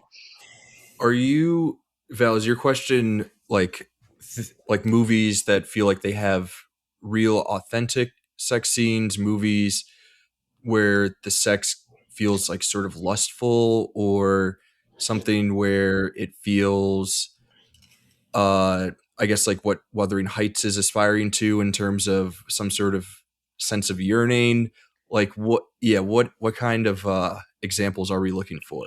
I guess I should rephrase. I guess more what I meant is like a sex that would evoke some kind of like a positive emotion in the viewer, whether that is like titillation or just like a oh that seems like sex I'd want to have, or a sexual relationship that I would want, but it's used in service of the story and in the plot. It doesn't take away from it. I guess that's kind of what I meant. S- so one that I always come back to, especially with the discourse around sex scenes should only be included in movies if they are in service of the plot, is the sex scene in Terminator, because it's the central core narrative pivotal moment of that movie, but it is also a very lustful scene, and it's shot and choreographed in a very 80s sex scene kind of way. Yeah, it's a bit Which clunky. is funny, like it's like similar to like the Top Gun sex scene. But when you think about sex scenes that are crucial to the plot of a movie and also are sort of evocative in terms of like what it is that the characters are feeling in that moment, I always come back to that movie in particular. I watched Sinners recently, and Mhm. I kind of like the way that sex is used in that movie because vampire stories are supposed to be very lustful. Mhm. So I think it's interesting Sinners is a good one. how it's Sinners. sort of how it plays out there. That's kind of different than what I'm thinking because I think Sinners fits the bill of what Gen Z is asking for, where you can show like sexy stuff where there's sex implied, but like you're not like there's not a scene where you're seeing Wumi Masaku naked or like they're not. It doesn't linger on to show anything. Like you see them fully clothed and like it's tasteful in terms of the plot. You know what I mean? And But like they're talking about it in a very explicit way. yeah, That's the That's they what I movie. are. There's think it a is. lot of It's the discussion about dialogue oral that goes sex. with it. And then there's Haley Steinfeld's dialogue as well, which honestly, a lot of people talk about how Haley Steinfeld's dialogue in that train stop scene. Hilarious. I felt it kind of felt a little out of place. Like it just But kind of that felt comes like right after the scene with Wunmi Masaku's character, where it's a very deep love that those two have for each other, and it's I expressed love in that. how they have sex with each other, and then the relationship that uh, Stack has, or whichever twin it is, who has a relationship with Haley Steinfeld's character, like the way that they're talking about and they're expressing their relationship reveals a lot Yeah. about the two of them, and Yeah. then how it is that Sammy and I'm forgetting that character's Perlene. name, but how like Arlene. Erlene and how that plays out also reveals a lot about them. And again, this is within the context of a vampire movie, a vampire story, which we know are meant to be extremely lustful at their core. I think actually, I'm glad you brought up the scene with Wumi Masako because and there's a video essay about this by FD Signifier, but talking about that scene where like Michael B. Jordan's character is sort of the recipient of like the sexual longing and care and like romantic love in that scene is so unique, and it kind of feels beautiful honestly, a little bit like in the context of the film. It's almost like this scene feels more almost sacred in the heightened sexuality and heightened emotion of what's going on. It feels like what's between them is like so more storied and deep and And solid, and that is kind of solidified through that sex scene. but And I think it's really great. I do think that's what Gen Z in a lot of ways is kind of clamoring for, is like you can have sex-based dialogue and show like sex happening in a way that doesn't require like this intense like objectification, especially of the actress in the scene.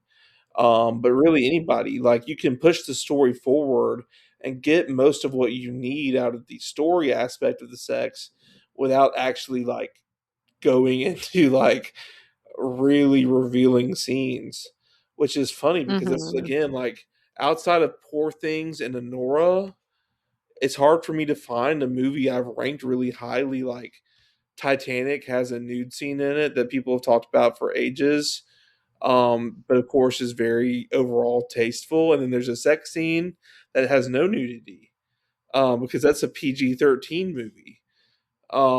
Like I mean, Ex Machina is an interesting one of my favorite films.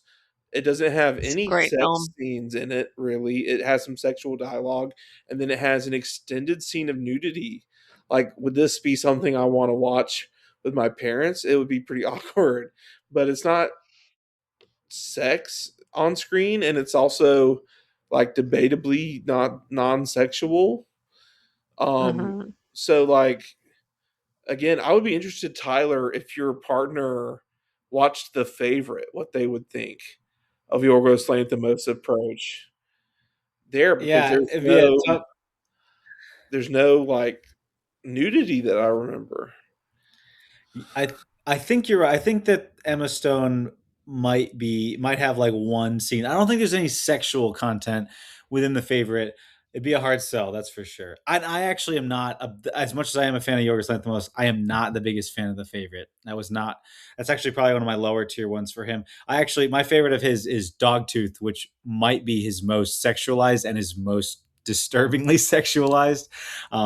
Which I don't know what that says, but yeah, I don't know how that would go because yeah, it is interesting having that strange style um, without having as much sexual content in there.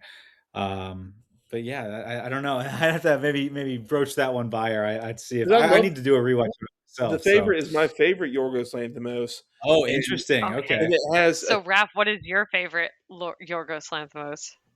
I think I like Killing of the Sacred that's my Deer or second. Killing of Very a Sacred Deer, interesting. whatever. I've had a really struggle. I've struggled to get into Yorgos Lanthimos with the weird dialogue. Like I appreciate it to an That's my extent, but favorite thing. I had a hard time like getting on that synergy. So that includes Killing of Sacred Deer, Lobster, and Dogtooth, where it's kind Lobster's of my favorite. I think it's just so weird in a way that works. I I don't know. That I'm the that movie lone does it for me. I'm the lone basically like I feel like the boring one because you all have a favorite Yorgos that's like very like Yorgos and like separate, and I'm the one that likes the one the Academy likes, which is the favorite. Which but the favorite doesn't have. Well, I would have thought yours would have Ironic. been Begonia though, because you really liked Begonia. I like Begonia, but the favorite is my favorite. And I've Okay. only watched it once, but I watched it recently and was like, this is the best. Like, I just love the triangle between Emma Stone and Rachel Weisz, and I love Olivia Colman. I've said Yeah.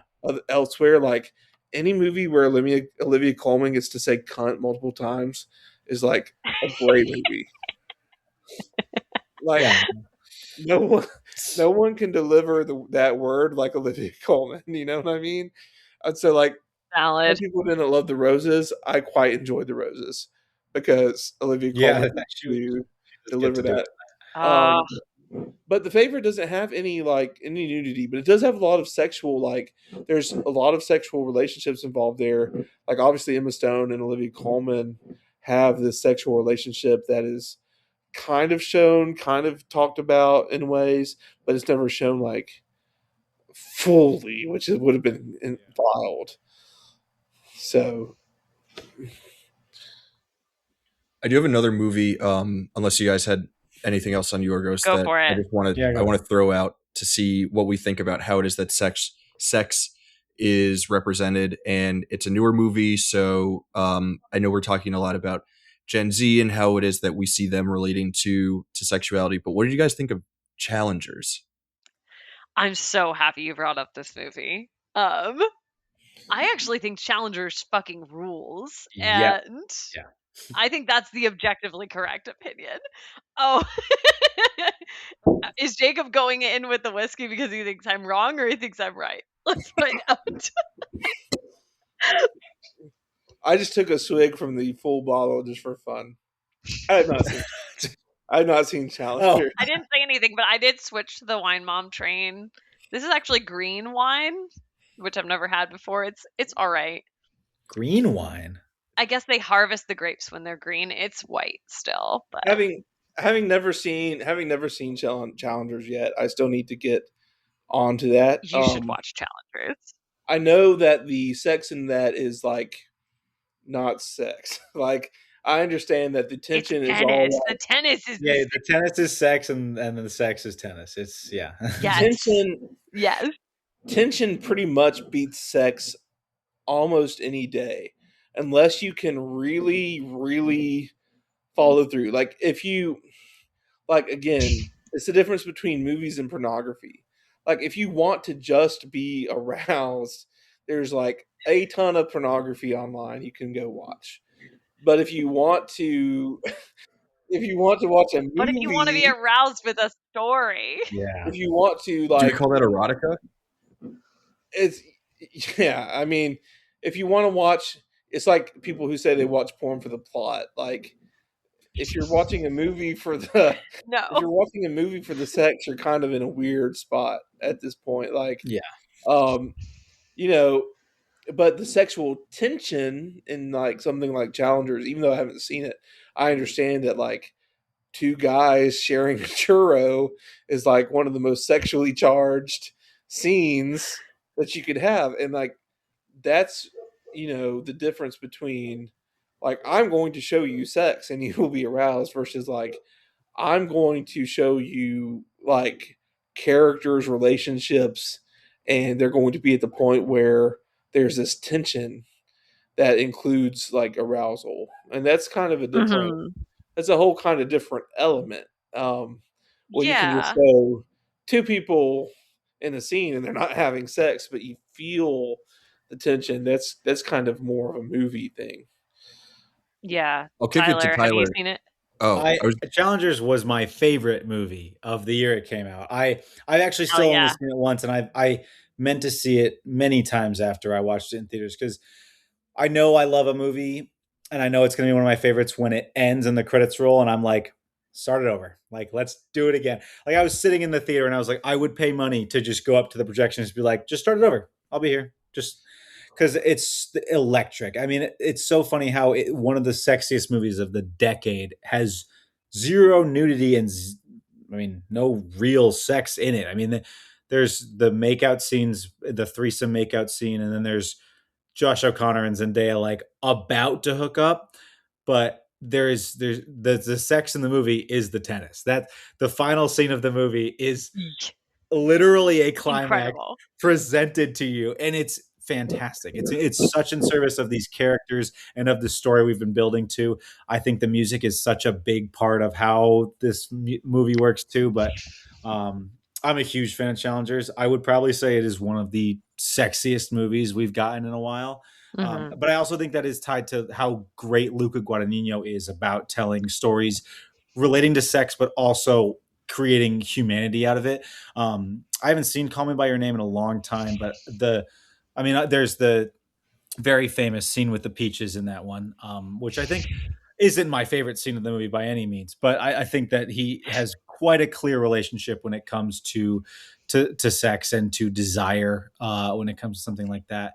I think of like that final scene in Call Me by Your Name of the credits rolling and him just Mhm. sitting by the fire, and how you can do something like the peach scene, but then also do something like this and really create a full service relationship while including sex in that. I think Which he's again fantastic. is like Yeah. the understanding of a director who understands that sometimes in a movie situation, the sexiest thing you can do is to not show any sex. Like Yeah, you can Mhm. our imagination does illustrate so much more work. the longing and the desire of that, and that is like probably 10 times uh, the sexiness of actually just showing it. Yeah. Again, To jump on what Tyler Oh, I'm sorry, Jacob. no, I'm done. I'm done. No, to jump on what Tyler was saying, I cannot understate the role of the music, the Trent Reznor, Atticus Ross score in Challengers, because every time there's kind of that like sexual tension building between characters, that score like amps up to 11 every single time. And I was just sitting there riveted, transfixed. I think I might have told Raph this. I watched this on a plane to Tokyo, like literally right when I got on the plane, I saw Challengers was there, and I was like, "Oh hell yeah, I am meaning to watch this." So it was like like 5 p.m. or something like that. So I was still fully awake, and oh my god, like what an incredible film! And yeah, I can't like really overstate, I think, what that movie does, what it's trying to do, and what it ultimately accomplishes in terms of just the character tension and dynamic that it carries throughout up until the movie's climax, which is just perfect. It's a pretty A much word perfect that film. we haven't brought up in this discussion at all, like this Oh, entire it is almost 2 hours, orgasm. is, well, that is Oh, one of them. Jumped the gun on that oh, one. I was gonna say horny. We have not Horny. talked Oh, about okay. movies being horny, and Yes. Challengers, while having no sex, is extremely, extremely horny. So horny. Oh my And god. to circle back to something that Tyler was talking about earlier, and talking about that last scene in Challengers, where it's a tennis match that is one of the most sexual things that you will see on a movie screen. But then you compare that to the final scene of Honora, where Yeah. people are having sex, and it could not be any less horny how it is that it's Yeah, it's presented. And heartbreaking. both of those scenes reveal so much about our characters and how it is that they've gotten to these final points. And one is depicting sex in a very not sexy way, but very revealing, and the other is depicting tennis in a very sexy way, but also in an extremely revealing way. And I think like that sort of like marriage between the two, the tension between those two things, um, it shows that like this discourse that we have around the necessity for sex scenes within movies, it's not a Mhm. one size fits all kind of thing. Like Mhm. it works in some instances, it doesn't work in other instances, and it's up to the filmmakers and these creative people, to these artists, to understand what it is that their film needs in these regards. Um, I do have another question that I feel like might kind of bring the mood down, but I feel well, like I'll just say Yeah.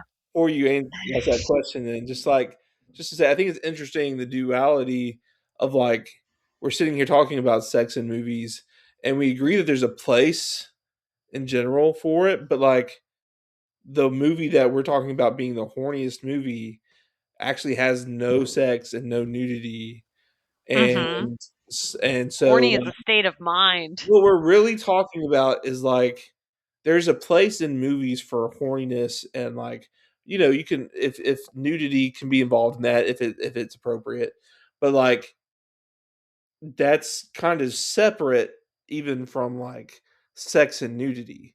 Like, that can be a Mhm. part of it, but really what we're talking about is everyone experiences, or most people experience, sexual arousal to some degree, and a movie can tap into that without actually displaying naked bodies and like actual intercourse of some kind.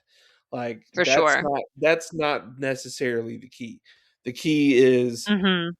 depicting the character's longing.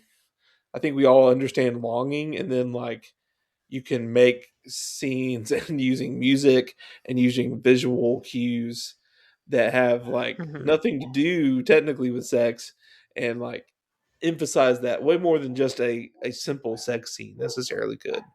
Yeah. Yeah, No, I you could agree. also Raph, show bring the mood down. before you bring the mood down. I was going to say you can also like again if the actors and people involved are comfortable with it, you can also show two naked bodies bumping up against each other to communicate desire that they have for one another if that's Mhm. what your movie needs for that particular moment. Um, Mhm. to And bring us there's something back to be to the said for violence, a general like, if people want to see like, sometimes people are like, that person would look good naked, and they would like to see that in the movie. And if the person's comfortable with that and it fits the movie, I mean, that's fine. Like, I think that's an offering of that's something people would like to see, and that's something the person filming feels comfortable showing.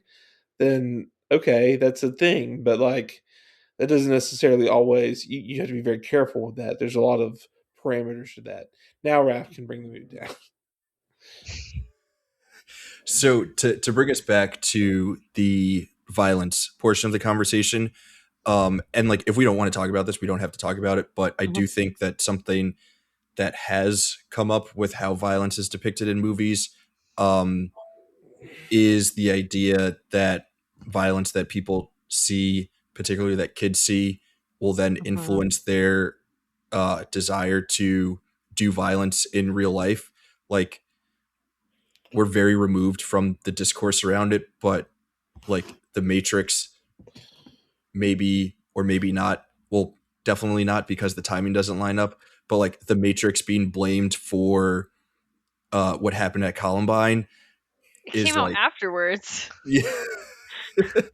um but that was like in 1999 that was pointed to as an example of something that was the type of text that was Mm. influencing people to go out and commit violence. But and like I guess we do sort of see movies that depict sex influencing kids to go out and have sex, which again like within certain context like is totally fine. Like we are sexual beings as humans if done in like the right and appropriate ways. But what do you guys think about the argument that has popped up from time to time that violence in movies has in some ways influenced violence in real life and we should like Eh, I not I have Val, think Quentin I Tarantino don't movies? buy it. well, it's funny because you're talking about the violence, but Val being asexual, that's a little bit different. But whether it's violence or sex, like from the sex standpoint, I don't think kids really like. I don't think you can ever shield kids enough from sex. Um, so if you don't know, there's a thing that happens called puberty, and kids experience that whether they've seen anything on TV or not, and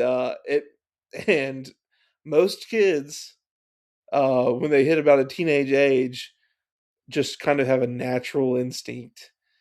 um I certainly, like, I grew up in a Christian home where I wasn't seeing any of that kind of stuff, basically. I mean, like, through friends and like other stuff, we had these conversations and we saw stuff at some point. But was that really like driving it, or was it the other way around? Like, and being in Alabama, we have this conversation all the time. Even when it comes to like sex education, it's like, if you don't if you don't tell kids about sex, if you don't like talk to them about it, then they'll just be like kids until they're 18 or something. But that's just not how it goes. In the terms of violence, I think violence has way, way more to do with like your personal life. Like whether you're being bullied or whether you're being neglected at home or whether you're lonely or whether you feel like you're um, ostracized from. I don't want to talk too much about any spoilers, but I just saw the drama um, Yep.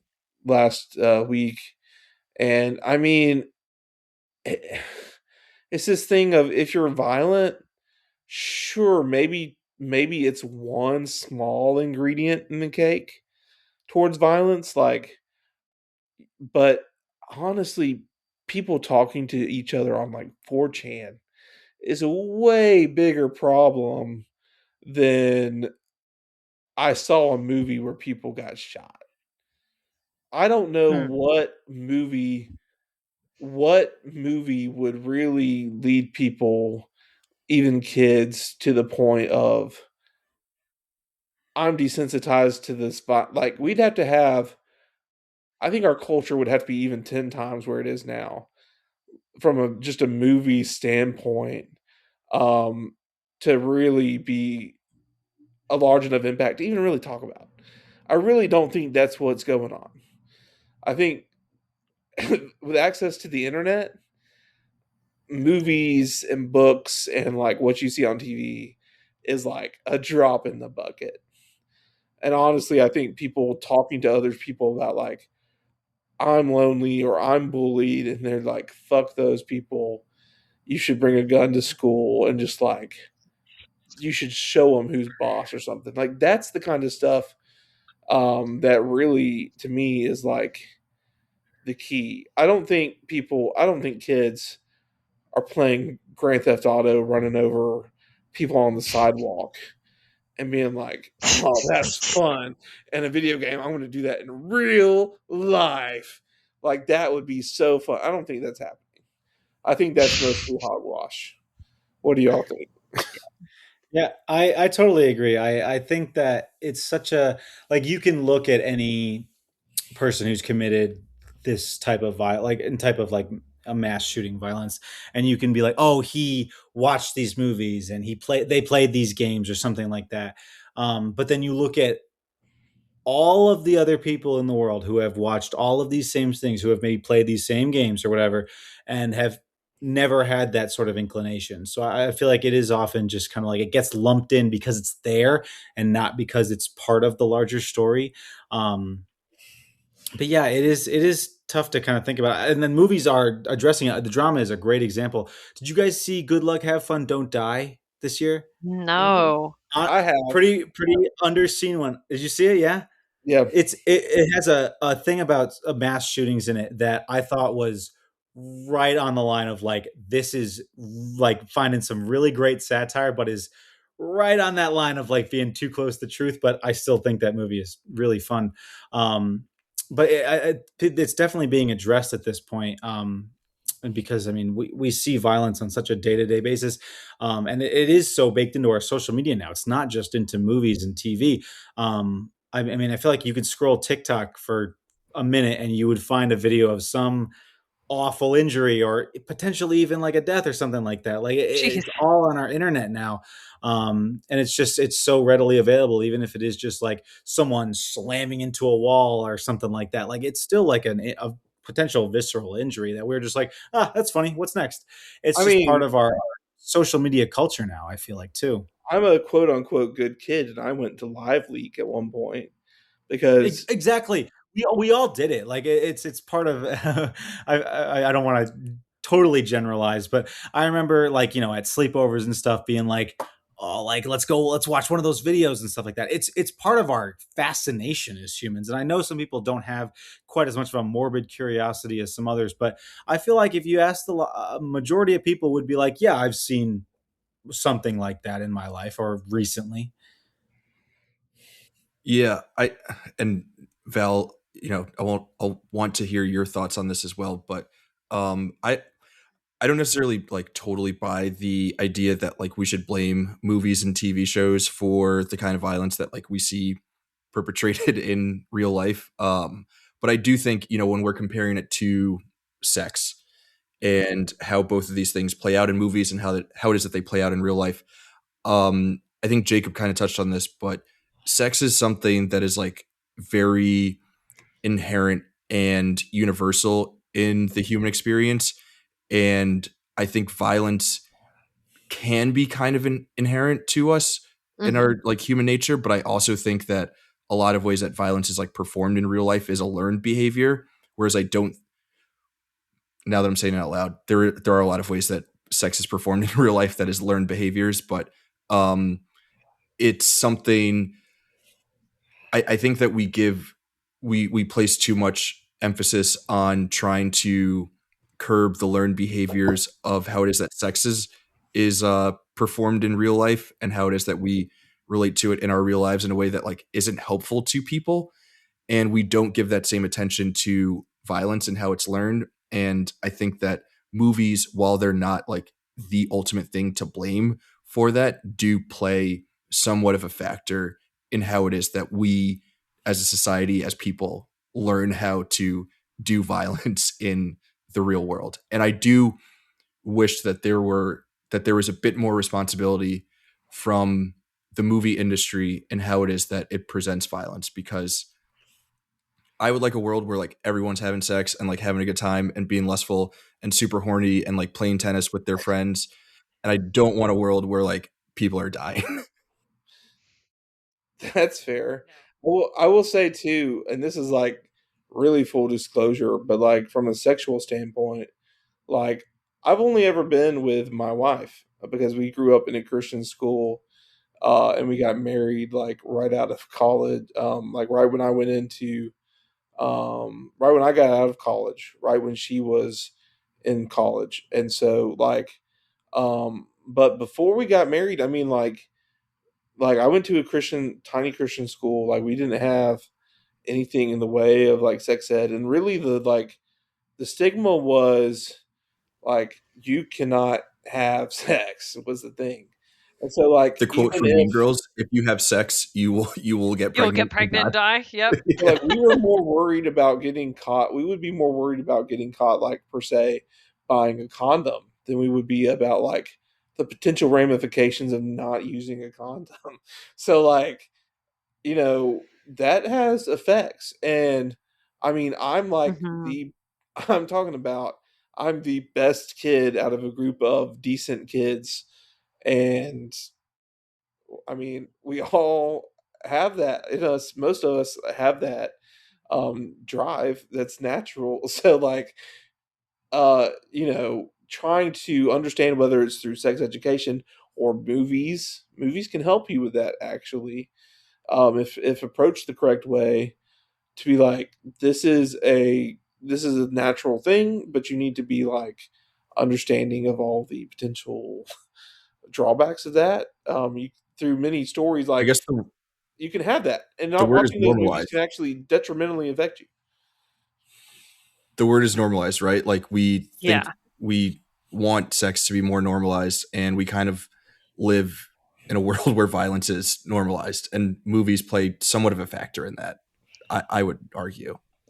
Yeah. I think it's a matter of what's being normalized too, because something I think about is like, I don't think that people are going to necessarily watch a like movie and go do violence because of that movie. But I do think like particularly for maybe certain people, maybe that are struggling with like a certain life situation or mental illness, might be influenced in a negative way by like a media property, whether that's a movie or a book or a TV show. Like a very famous example of this is Stephen King's book Rage, which he like unpublished after it was like found in a few different school shooters' lockers, like not just one. So he was like, yeah, fuck it. I'm going to just pull that off the shelves. And like having read part of it, I get why. It's a book that really maybe accidentally empathizes with the antisocial mindset. And I think that could be particularly damaging for somebody who's like really living in that space. But For sex, I found like I like Jacob really have like one sexual partner in my husband.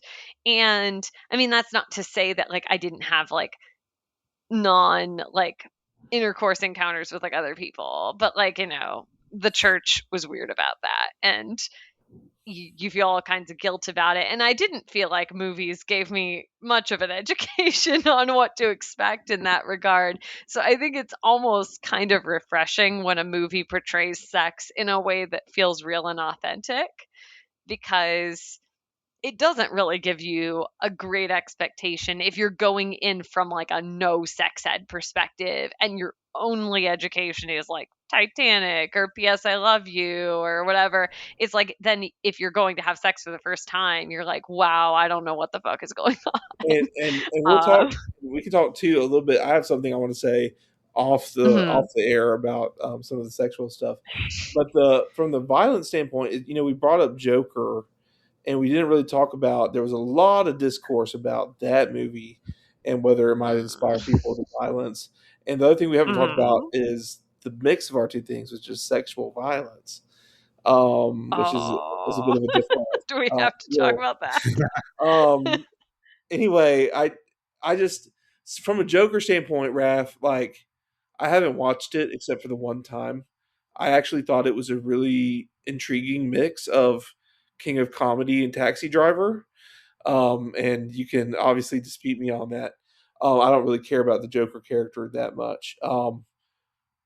And the discourse though was a lot of like there was a lot of empathy in that movie for the Joker character to a degree, and like the possibility of people empathizing with him and like people feeling like, yes, I feel like that, and therefore this violence is an outlet. I did feel a little differently watching the movie. Now I don't have those feelings in me, but like watching the movie, I did feel like the empathy was not misplaced in this character. Like the character went through a lot of pretty bad shit. Like he was in a really low place.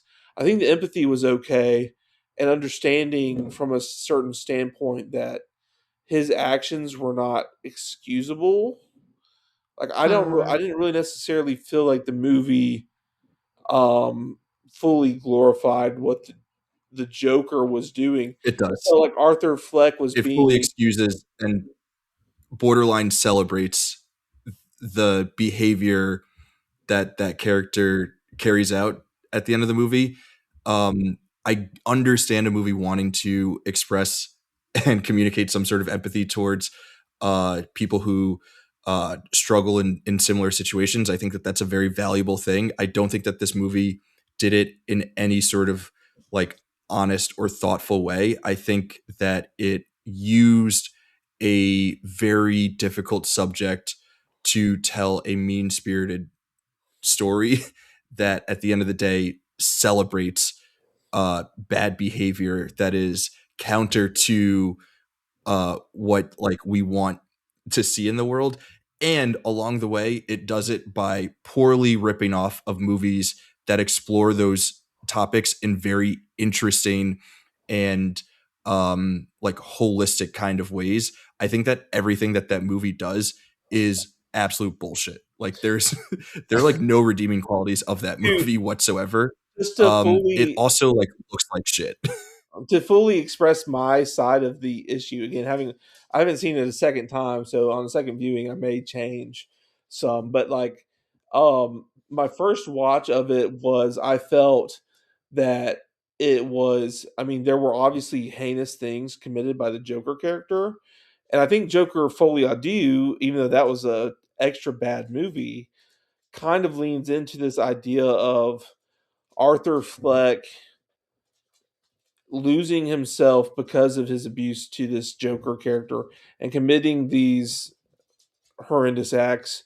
Like, and, you know, a lot of people have said Joker Folie à Deux is Todd Phillips' attempt to like set the record straight and be like, if you're idolizing the Joker, like he's a pathetic extension of Arthur Fleck, and like he is just an insane guy choosing to try and have power over these people. Yeah, but Todd Phillips is a bad filmmaker, so like it doesn't work Sure. because he doesn't know how to make movies. I feel like Yeah, 'cause Tyler I don't like has Joker thoughts fully out, dude. about So, but that was my take this from movie. watching Joker originally. Was that my take from watching Joker originally was not that it was celebrating, even though Joker escapes at the end and is like feeling um that fame from whatever. I didn't feel like it was celebrating it, but that was just on the first watch. And I wonder if Tyler can break our. Tyler, I talk want to about jump it. off of that a bit because I think a big part of, and we've talked about violence, I feel like a little negatively in this. And I think it has its place for a negative connotation, but I mean, I love violent movies myself. And I think that there's a part of catharsis within violent movies that is so important with it. And I think that catharsis can come like in the form of Joker. I'm with you, Raph. I think it is mean spirited. I think it's towards a wrong group of people to be like, you can do this, and look at the crowd will carry you to the end of the streets out of the police car kind of thing with it. And I think that is the wrong message. But you get something like we talked about earlier, like Django Unchained, like when Christoph Waltz has his, he's just shooting down slave owners as they're riding through the fields. And you're like, hell yeah, I want to see more of these guys just get chopped off. Like these guys are the ones that deserve it. I think, you think of John Wick and the whole time when he's just going boom, boom, boom. I don't think about it. I'm just like, that was awesome. That was so cool. He threw a knife into a guy's head from 40 miles away. That's so cool. I love it. And it's that part, like when he gets to you get to the final bad guy, he fights him, he gets him down, the guy who's been abusing the woman, the guy who's been owning slaves, that kind of head character. When you finally kill this person, a lot of audiences, I mean, myself included, often are like, great, that was the point of this thing. We did it. Yeah. Like, let's get them. Can we also agree that, like, from a horror movie standpoint, especially when it's not the protagonist doing it, but like when I watch a horror movie, depending on like the particular movie, it's like if you so much as be like, you're ugly to the protagonist, you deserve getting your head shoved in a blender. Like, as long as it's not the protagonist himself getting the revenge on you necessarily, like whatever cosmic karma you have coming to you in that horror movie, whether you're sawed in half, like I can deal with it. I can deal with that. It was things actually like in violent nature where these kids were camping and not doing shit. And it's the innocence, right? This random malevolent force just comes and like not only kills them, but very gruesomely overkills them. It's like, that person didn't do anything, and I feel weird. So no, I mean, it's that thing. I mean, it's if someone you think deserves it in your mind is as watching them just a movie, they should get it. I mean, one of my favorite action movies is The Raid. Just a guy fights his way to the top, taking out anybody in his way. And in that movie, everyone that's in that building is described to you as a drug dealer, like rapist, bad person. They need to go. And you totally buy it as he just, takes out every single person in the building. And you get to the end and he takes out the bad guy and you're like, we did it. Awesome work. I don't feel guilty at all. Like it's not baked into you, or at least it's me. I don't want to speak for everybody, but you finish the like movies like that and you don't like, you're like, well, maybe he would have been a better person if you let him, if you brought him to jail for a few years. Like that's not quite in my psyche, at least. And I know like for a general audience, that's usually not the case. I'd like to bring up there's a veil between the real world and like horror movie world. Like if someone were to insult me in the real world and be like, oh, you're a fatty, like I would be still horrified if they stepped into the street and got hit by a bus in the real world.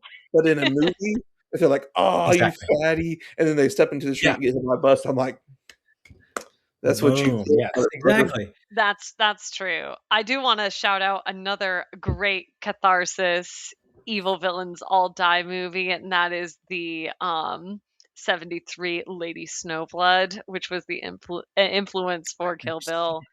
Yeah. Once you watch it, you're like, well, why the hell would I ever need to watch Kill Bill again? Because it is that good, and it's on HBO and also Tubi. So that movie kicks ass. I'll need to It's see so good. the one I'm Joaquin Phoenix movie. I actually talking so much about Joker. Mhm. I love to bring up regarding Joaquin Phoenix in action is Lynn Ramsey's "You Were Never Really Here," which I think is Oh, I've been meaning the to watch that one. best possible. Like, it's what I think. What Joker was going to be successful, this is what it should have been. I don't need this movie associated with Joker at all because it's really good by itself. But I mean, Lynn Ramsey always has a really interesting relationship with violence, especially with like we need to talk about Kevin. And then lately with Die Oh, My yeah, Love, I've heard I about definitely that comes into movie. that a little bit. But this one, I just watched it a couple months ago, and it is this really interesting exploration of a man bent on violence, but just because that's all he knows. And but he still has this sense of tenderness. You see scenes of him with like his mom, and there's the same kind of care put into him hitting someone with a ball peen hammer, and then him like taking off the glasses off his mom while she's sleeping. And it's this like really interesting duality of tenderness and true horrible violence, but for a potentially good cause. He's trying to rescue girls that have been sex trafficked, which if there was ever a worthy cause, that is probably one of them. So you want him to totally succeed as he's just like absolutely brutalizing these people. But by the end, it comes to this place of just like, is what he's doing good for the world? Like it adds this really interesting layer that brings it back to you, that challenges you as a viewer of just like, I liked what I saw for part of this, but now I am unsure on the effectiveness of all this. And I think when you get a movie like that that's able to kind of almost have it both ways and leave you feeling a sense of like, oh, maybe that wasn't the right way to go about it. I think that that's at least something in this day and age when there's just so much violence that we can just brush off and be like, we did it, gang. Like it's easy sometimes, but when they make it hard, that's when I think it's worthwhile. Yeah, that reminds me of a movie Jacob recommended, which was She Rides Shotgun, which came out last year, which is still on my watch list, but similar vein. She writes beyond shotgun the is awesome. catharsis of like revenge porn, so to speak, and taking out people who are obviously bad. Um, and thinking about this Joker conversation and empathy for characters who do end up committing violence. I want to go back to Fight Club. Yeah. Uh, me watching that movie with my mom and obviously not picking up on these things when I was 9 years old, but that is a movie that is also expressing some sort of catharsis through violence. Like that's literally the entire reason why they start these fight clubs. And there's a lot of violence in that movie that is not deserved on the Fair. people Yeah. who are on the receiving end of it. But that movie takes the time to understand the characters and why it is that they're committing this violence, and also takes the time to communicate to its audience that this is not good, that this is not something to be celebrated, to be excused. And Joker fails in that regard, right? Like when we talk about film bro movies, it's often these movies that can be misread. It's the Goodfellas, it's the Wolf of Wall Streets, it's the Fight Clubs of the world, where if you're really examining what it is that this movie is doing, it's explaining why these guys want to commit this kind of violence, but it is never excusing it. It's never celebrating it. And I think that's where Joker fails. I wanted to add one more movie into what you mentioned, and that's American Psycho, which is a movie I think is very misunderstood because I actually think that movie is not excusing anything that the main character does. And it's actually done in a very brilliant way compared to the novel, in that it is really criticizing the main character ultimately. Really, really interesting movie that all the violence sort of feels icky, even though the main character is the main character. Sorry, Jacob, what were you saying? Well, side note, I really like this.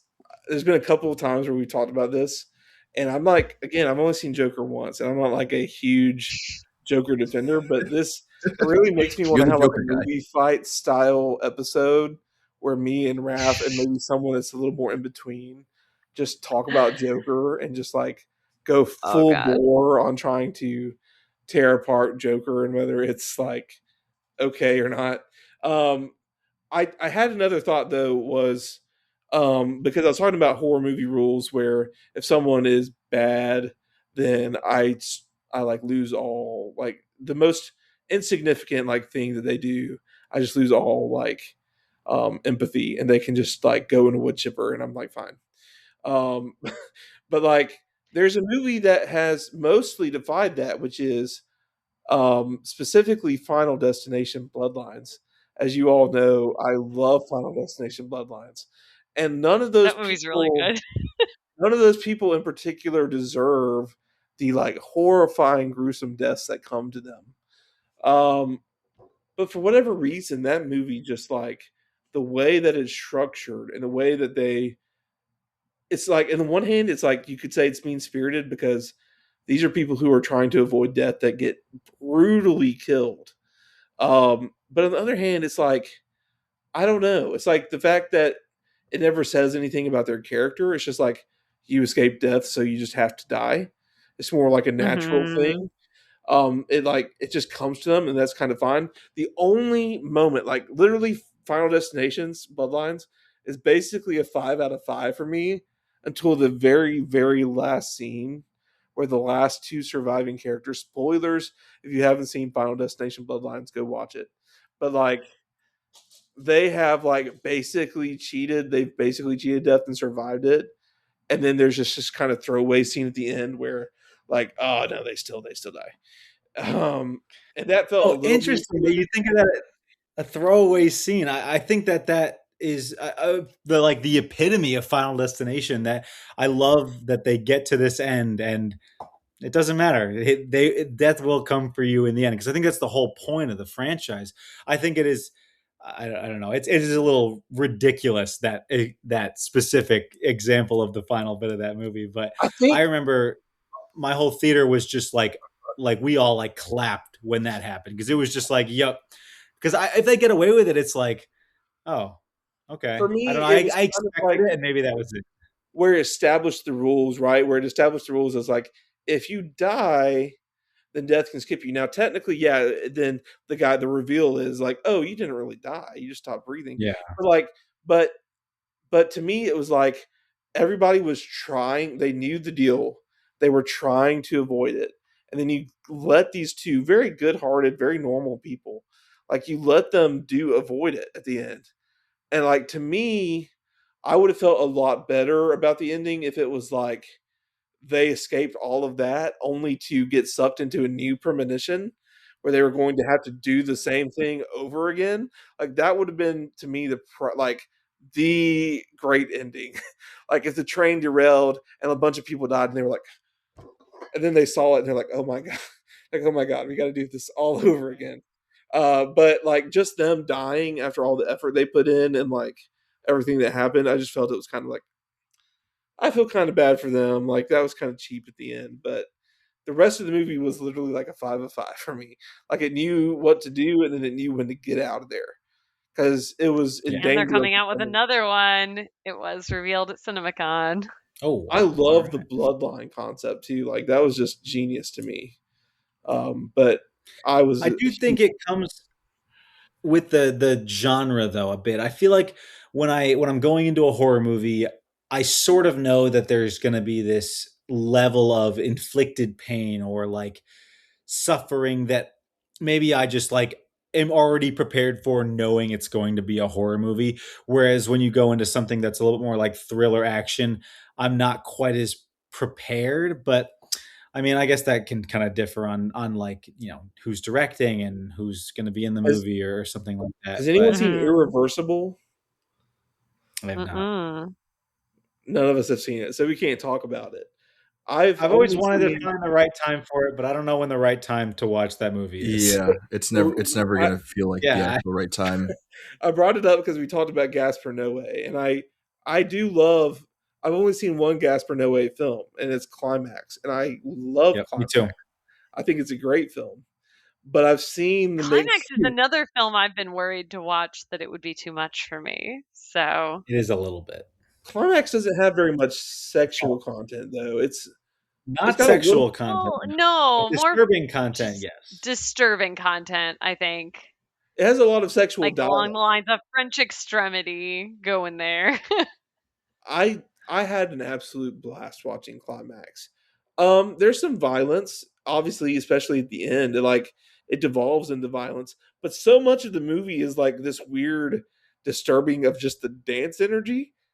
Like so much Hmm. of it isn't violence at all. It's just like you feel the energy of it devolving, but you don't see like a bunch of and then at On the the end it topic of does happen. French people, I feel like it's interesting because we're talking about a very like I think the way that we relate to sex and violence in movies as Americans is very distinct to us, and it's interesting thinking about how it is that French people relate to it, and also Mm. other cultures and film cultures around the world. Like I'm thinking about like Japan and Korea, Mm. thinking about like East Asian cinema, and in Japan, I think you get a decent amount of violent movies, but there's not a lot of like sexuality that's expressed in a lot of Japanese movies that I've seen. Val, correct us. No, I want to. I'm so glad you brought this up because I kind of wanted to bring up the normalization of sexuality in anime and how like fan service is so normalized that it's sort of just an expected barrier of entry a lot of times for genres that even if a creator or a storyteller or a mangaka wants to tell a story in an anime, they have to include the panty shots. They have to include the tits before they can even get into the story they want to tell just to get in the door because that's what's going to get them viewership. And it really is a shame because there are lots Mhm. of good manga out there that you can tell they're sort of just shoehorning in the sexual content for the horny readers so that they can tell the story they want to tell. It's become less prevalent in the last like maybe 5-10 years, but it's definitely still a thing. It's interesting. I don't want to speak for a culture that I'm like not a part of and don't really know Hmm. on a real like intimate level, but I do think that Japan, from what I understand, seems to have a similar weird relationship to sex and media that we have here in the States, maybe more They so, do. and has also maybe contributed to some of the lack of normalization of like good like sex positive kind of culture that we would want to see, which I Hmm. think it's interesting how it sort of plays out from country to country. You think of like France and other European uh states where like like uh sexuality and sexual nature and like the human body is just more of a normal thing that people are willing to uh have in movies and have like play a role in different ways Hmm.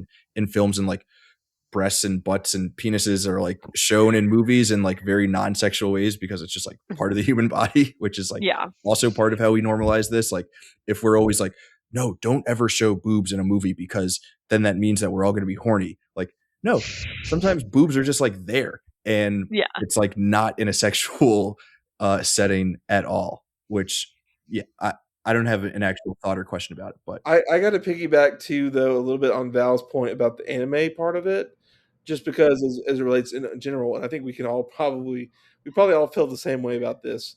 One of the problems with anime too is that like a lot of those fan service and like situations get really close to like high school type situations, and anything like that is very like that's one of those where we wouldn't even touch it. It'd be like that is weird. Like anytime, and like Euphoria draws this line. We've already said we're not talking about Euphoria, but Euphoria Hmm. also draws this line, and it's one of those things where you're like, like this is involving high school Young characters. You're like, characters. Yeah. I don't know how to feel about it. And American Pie is that way. And on the one hand, it's like obviously sex and like discovering sexuality and all of that takes place in high school and like even younger, like freshmen in high school we're talking about. Versus like as an adult, you're like, it's like when they made Inside Out 2 and now they're talking about Inside Out 3, it's like, how are you gonna keep going without like addressing puberty? And Like keeping that rating PG. the end segment, the end like thing of Inside Out was like puberty is coming in, and it's like, uh oh, that's going to be a problem. But then Inside Out 2 is like, we're not going to really address that basically at all. We're going to address anxiety because there is no way in hell Inside Out can address like puberty, like It sexual should. Like, feelings. Like movies for children that age, like teenagers, preteens, that's a very normal part of their life. And movies should be part of like communicating those things in normal ways instead of shying away from it. 13-year-olds, we've all been 13. Like what is happening in your mind at 13. There's no reason why a movie can't explore those things. We should give kids more credit than we do. there They're is now For able to, sure. there yeah. is a happy medium, which I'll talk about more offline, that I can't talk about online. But the happy medium is there are a lot of books that address that, and it takes away Mm-hmm. the visual medium aspect. I have a lot more to say about that, but I shouldn't and I can't on this podcast. So that is all I will say. Yeah, like what Raph was saying, it is true that like when it happens, or no, Jacob was saying that like when it happens in anime, there is kind of the age differential that makes it like super icky for Western audiences. That being said, like when it does happen in anime, and this is not to excuse it because I certainly don't feel good about it in any way, it is more like, underage person with underage person. That being said, it is a fetish and it is something people engage with in that way. Um, I think it's becoming less so. And I mean, one of the things I was encouraged by in Hikari's rental family is that, like, that movie, spoiler, prominently features a lesbian couple from a Japanese director. And even though, like, LGBTQ and like things like that are still not very prominent in Japanese culture, like there is this push from directors and writers and mangakas to do like countercultural content. So we are seeing more of like less of the fan service, much more of a push to like real issues that teens and adults are going through within manga and with also in anime and Japanese cinema. So I mean that's been very positive, I And to think. Raph's point, and I don't know if this series was made specifically for teenagers. The book certainly was written for teenagers. John Mhm. Green's Looking for Alaska. The I series, have read it. I thought the series handled that really well. And yeah, the series, when you translate it into visual medium, changed some things from the book. But one of the things I'll say is that Mhm. I don't know if anyone knew this. I thought this was interesting. John Green's Looking for Alaska is actually set in Alabama. It's based on his experiences when he went to a private school in Indian Springs, which is near Birmingham. So these I are did like not know that. these are real experiences of teens. This happens to be set in Alabama, and I think it's important for teens to read and see that material because they are dealing with those situations. I think when you translate something like that to visual media, I think there are certain steps you take to redefine the way you present the sexual content. I think when you're presenting it in the written form, you can do one thing, and when you're in the visual form, you have to change that. But like as an adult Mhm. watching Looking for Alaska, the TV series, I never felt super awkward, and I felt like more like, oh yeah, these are things as a teenager that like I remember having this somewhat similar experiences. So I think that Mhm. plays into it. Yeah, and I mean, when I read Looking for Alaska, and I read it like shortly at the end of high school, having been a person at that point who had not had like sexual experiences yet, I didn't feel like it was at all inaccurate or reaching or exploitative. Like it just seemed like these teenagers navigating the world in a very natural way. I think that's a very good example of a book and then a TV show that's just depicting teenagers navigating sexuality as they actually do, like awkwardly, and maybe it's sweet, maybe it's romantic, but like it's just like a mixed bag, like just like real life. I think that John Green portrays that really well in Looking for Alaska. I'd quickly jump in and a lot to cover on that. I just Mhm. jump all the way back to foreign cinema, because I feel like that is such a big thing regarding at Mhm. least sex in movies. I always think about, how like, French and Italian cinema too is usually just like a scene can be happening and someone just can be naked, and that's just normal. Like you said, Raph, where it's just Mhm. like boobs are out. It's not sexual. It's just that's how it is. It's just someone's just cooking dinner and they don't have a top on. It's just part of. It just feels so much more normalized there, whereas opposed to here and in Japan too. I feel like there is like almost like an underground or just like sub level that does incorporate sexual content within that kind of thing. Like I do still feel like a lot of um, sexual movies and stuff do still fall under the art house realm. At least still lately. I mean, I still like I feel more. I see more vulnerable and realistic sex content in movies with not in mainstream movies. Then that just makes sense Mhm. because you get more artistic and directorial control in what you're trying to say. Um, but I feel like we do have this like subculture too that obviously like you get into your pornography realm and that's a little bit lower than I'm going, but I do still feel like there is this subculture that is interested in the conversation of sexual politics, it within cinema without it feeling like this just mainstream here's sex for just feel titillated kind of thing behind it. Mhm. And I do feel like French and Italian cinema do usually cover that pretty well because it's more normalized within the culture. um, Yeah. and then quickly just jumping over to anime, I don't have a ton of experience with it, but the one that I do love and have watched far too many times is Attack on Titan, and it's so interesting looking back at Hell how yeah. there is almost no sexualization of anything or anyone in that Mhm. entire, I don't know, those 4 seasons of 22 episodes or whatever episodes a bunch. There's Yeah. not a single bit of it. Like there's a attraction, sure, between a few characters, but there's not even like mentions of sexual content. I think not even once. And obviously, you get these titans that are naked but have zero genitalia or anything like that. So it just kind of you don't even think about it after a while. But it's interesting that you can have such a popularized mainstream anime in Japan. I guess that makes a little bit more sense because it is a little bit more taboo there. But without anything, like literally almost no sexual content, and still have it be one of the Mhm. most popular Japanese pieces of media or pieces of media, honestly, Absolutely. period. Even so, it's impressive. But I definitely I don't watch modern anime much. I kind of tend to just like I've seen a few things, but I haven't seen a lot of newer anime. But I've definitely seen and heard that there is a little bit of that lean into sexualized characters and into like that sort of like high school. They're 18, so you can think about it if you want, but it's not. Yeah. It's not really. Yeah. It's still a little icky. On the flip side of that, though, Attack on Titan is probably the most brutally Yeah, violent anime exactly. I've Yes, that's the ever flip side, right? seen. It's It is insanely like violent. horrifically violent.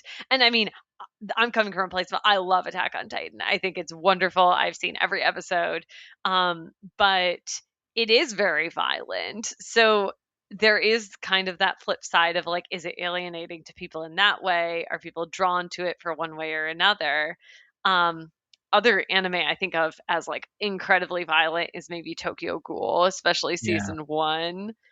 Um, but it is very interesting because anime, I think, like American TV, has a spectrum at this point of genre.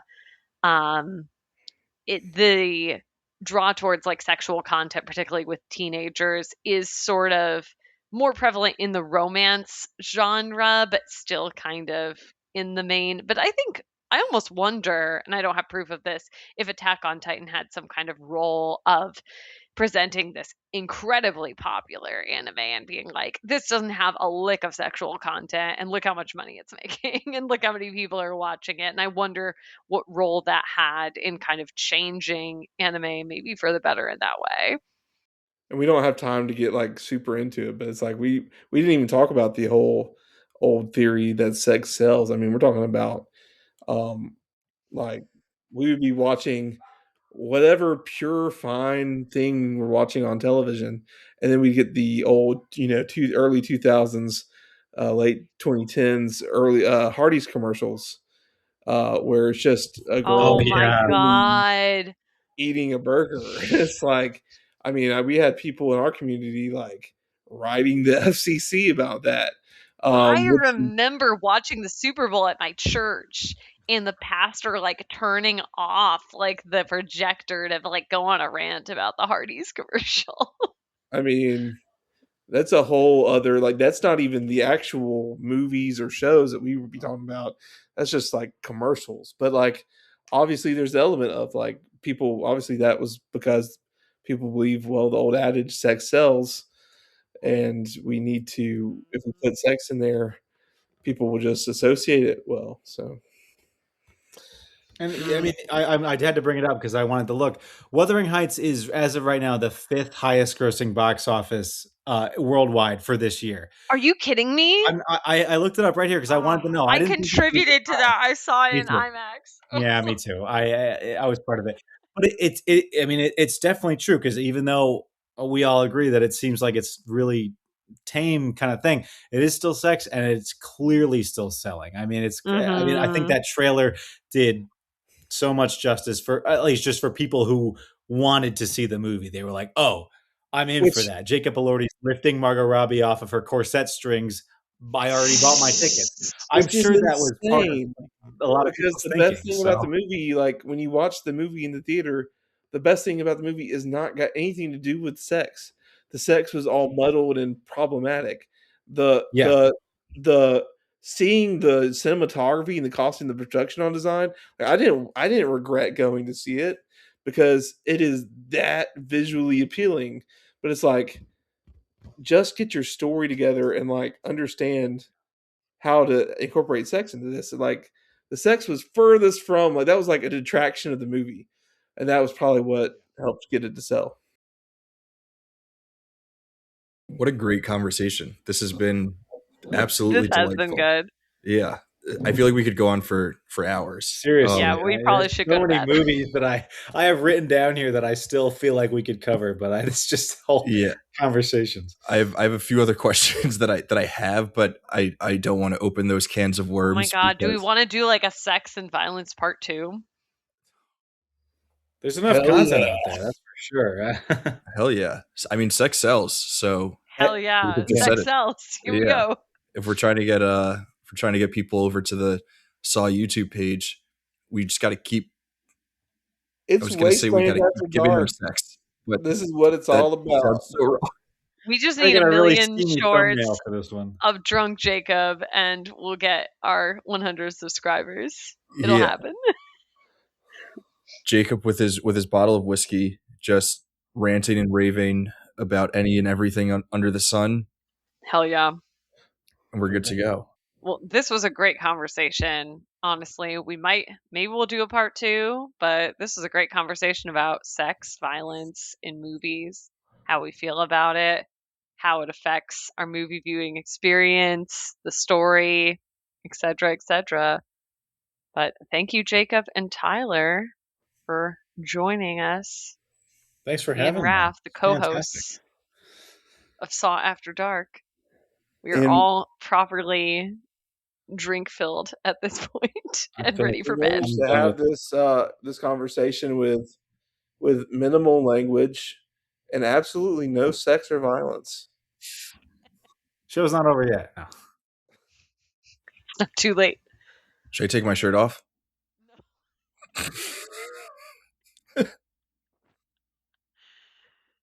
On that note,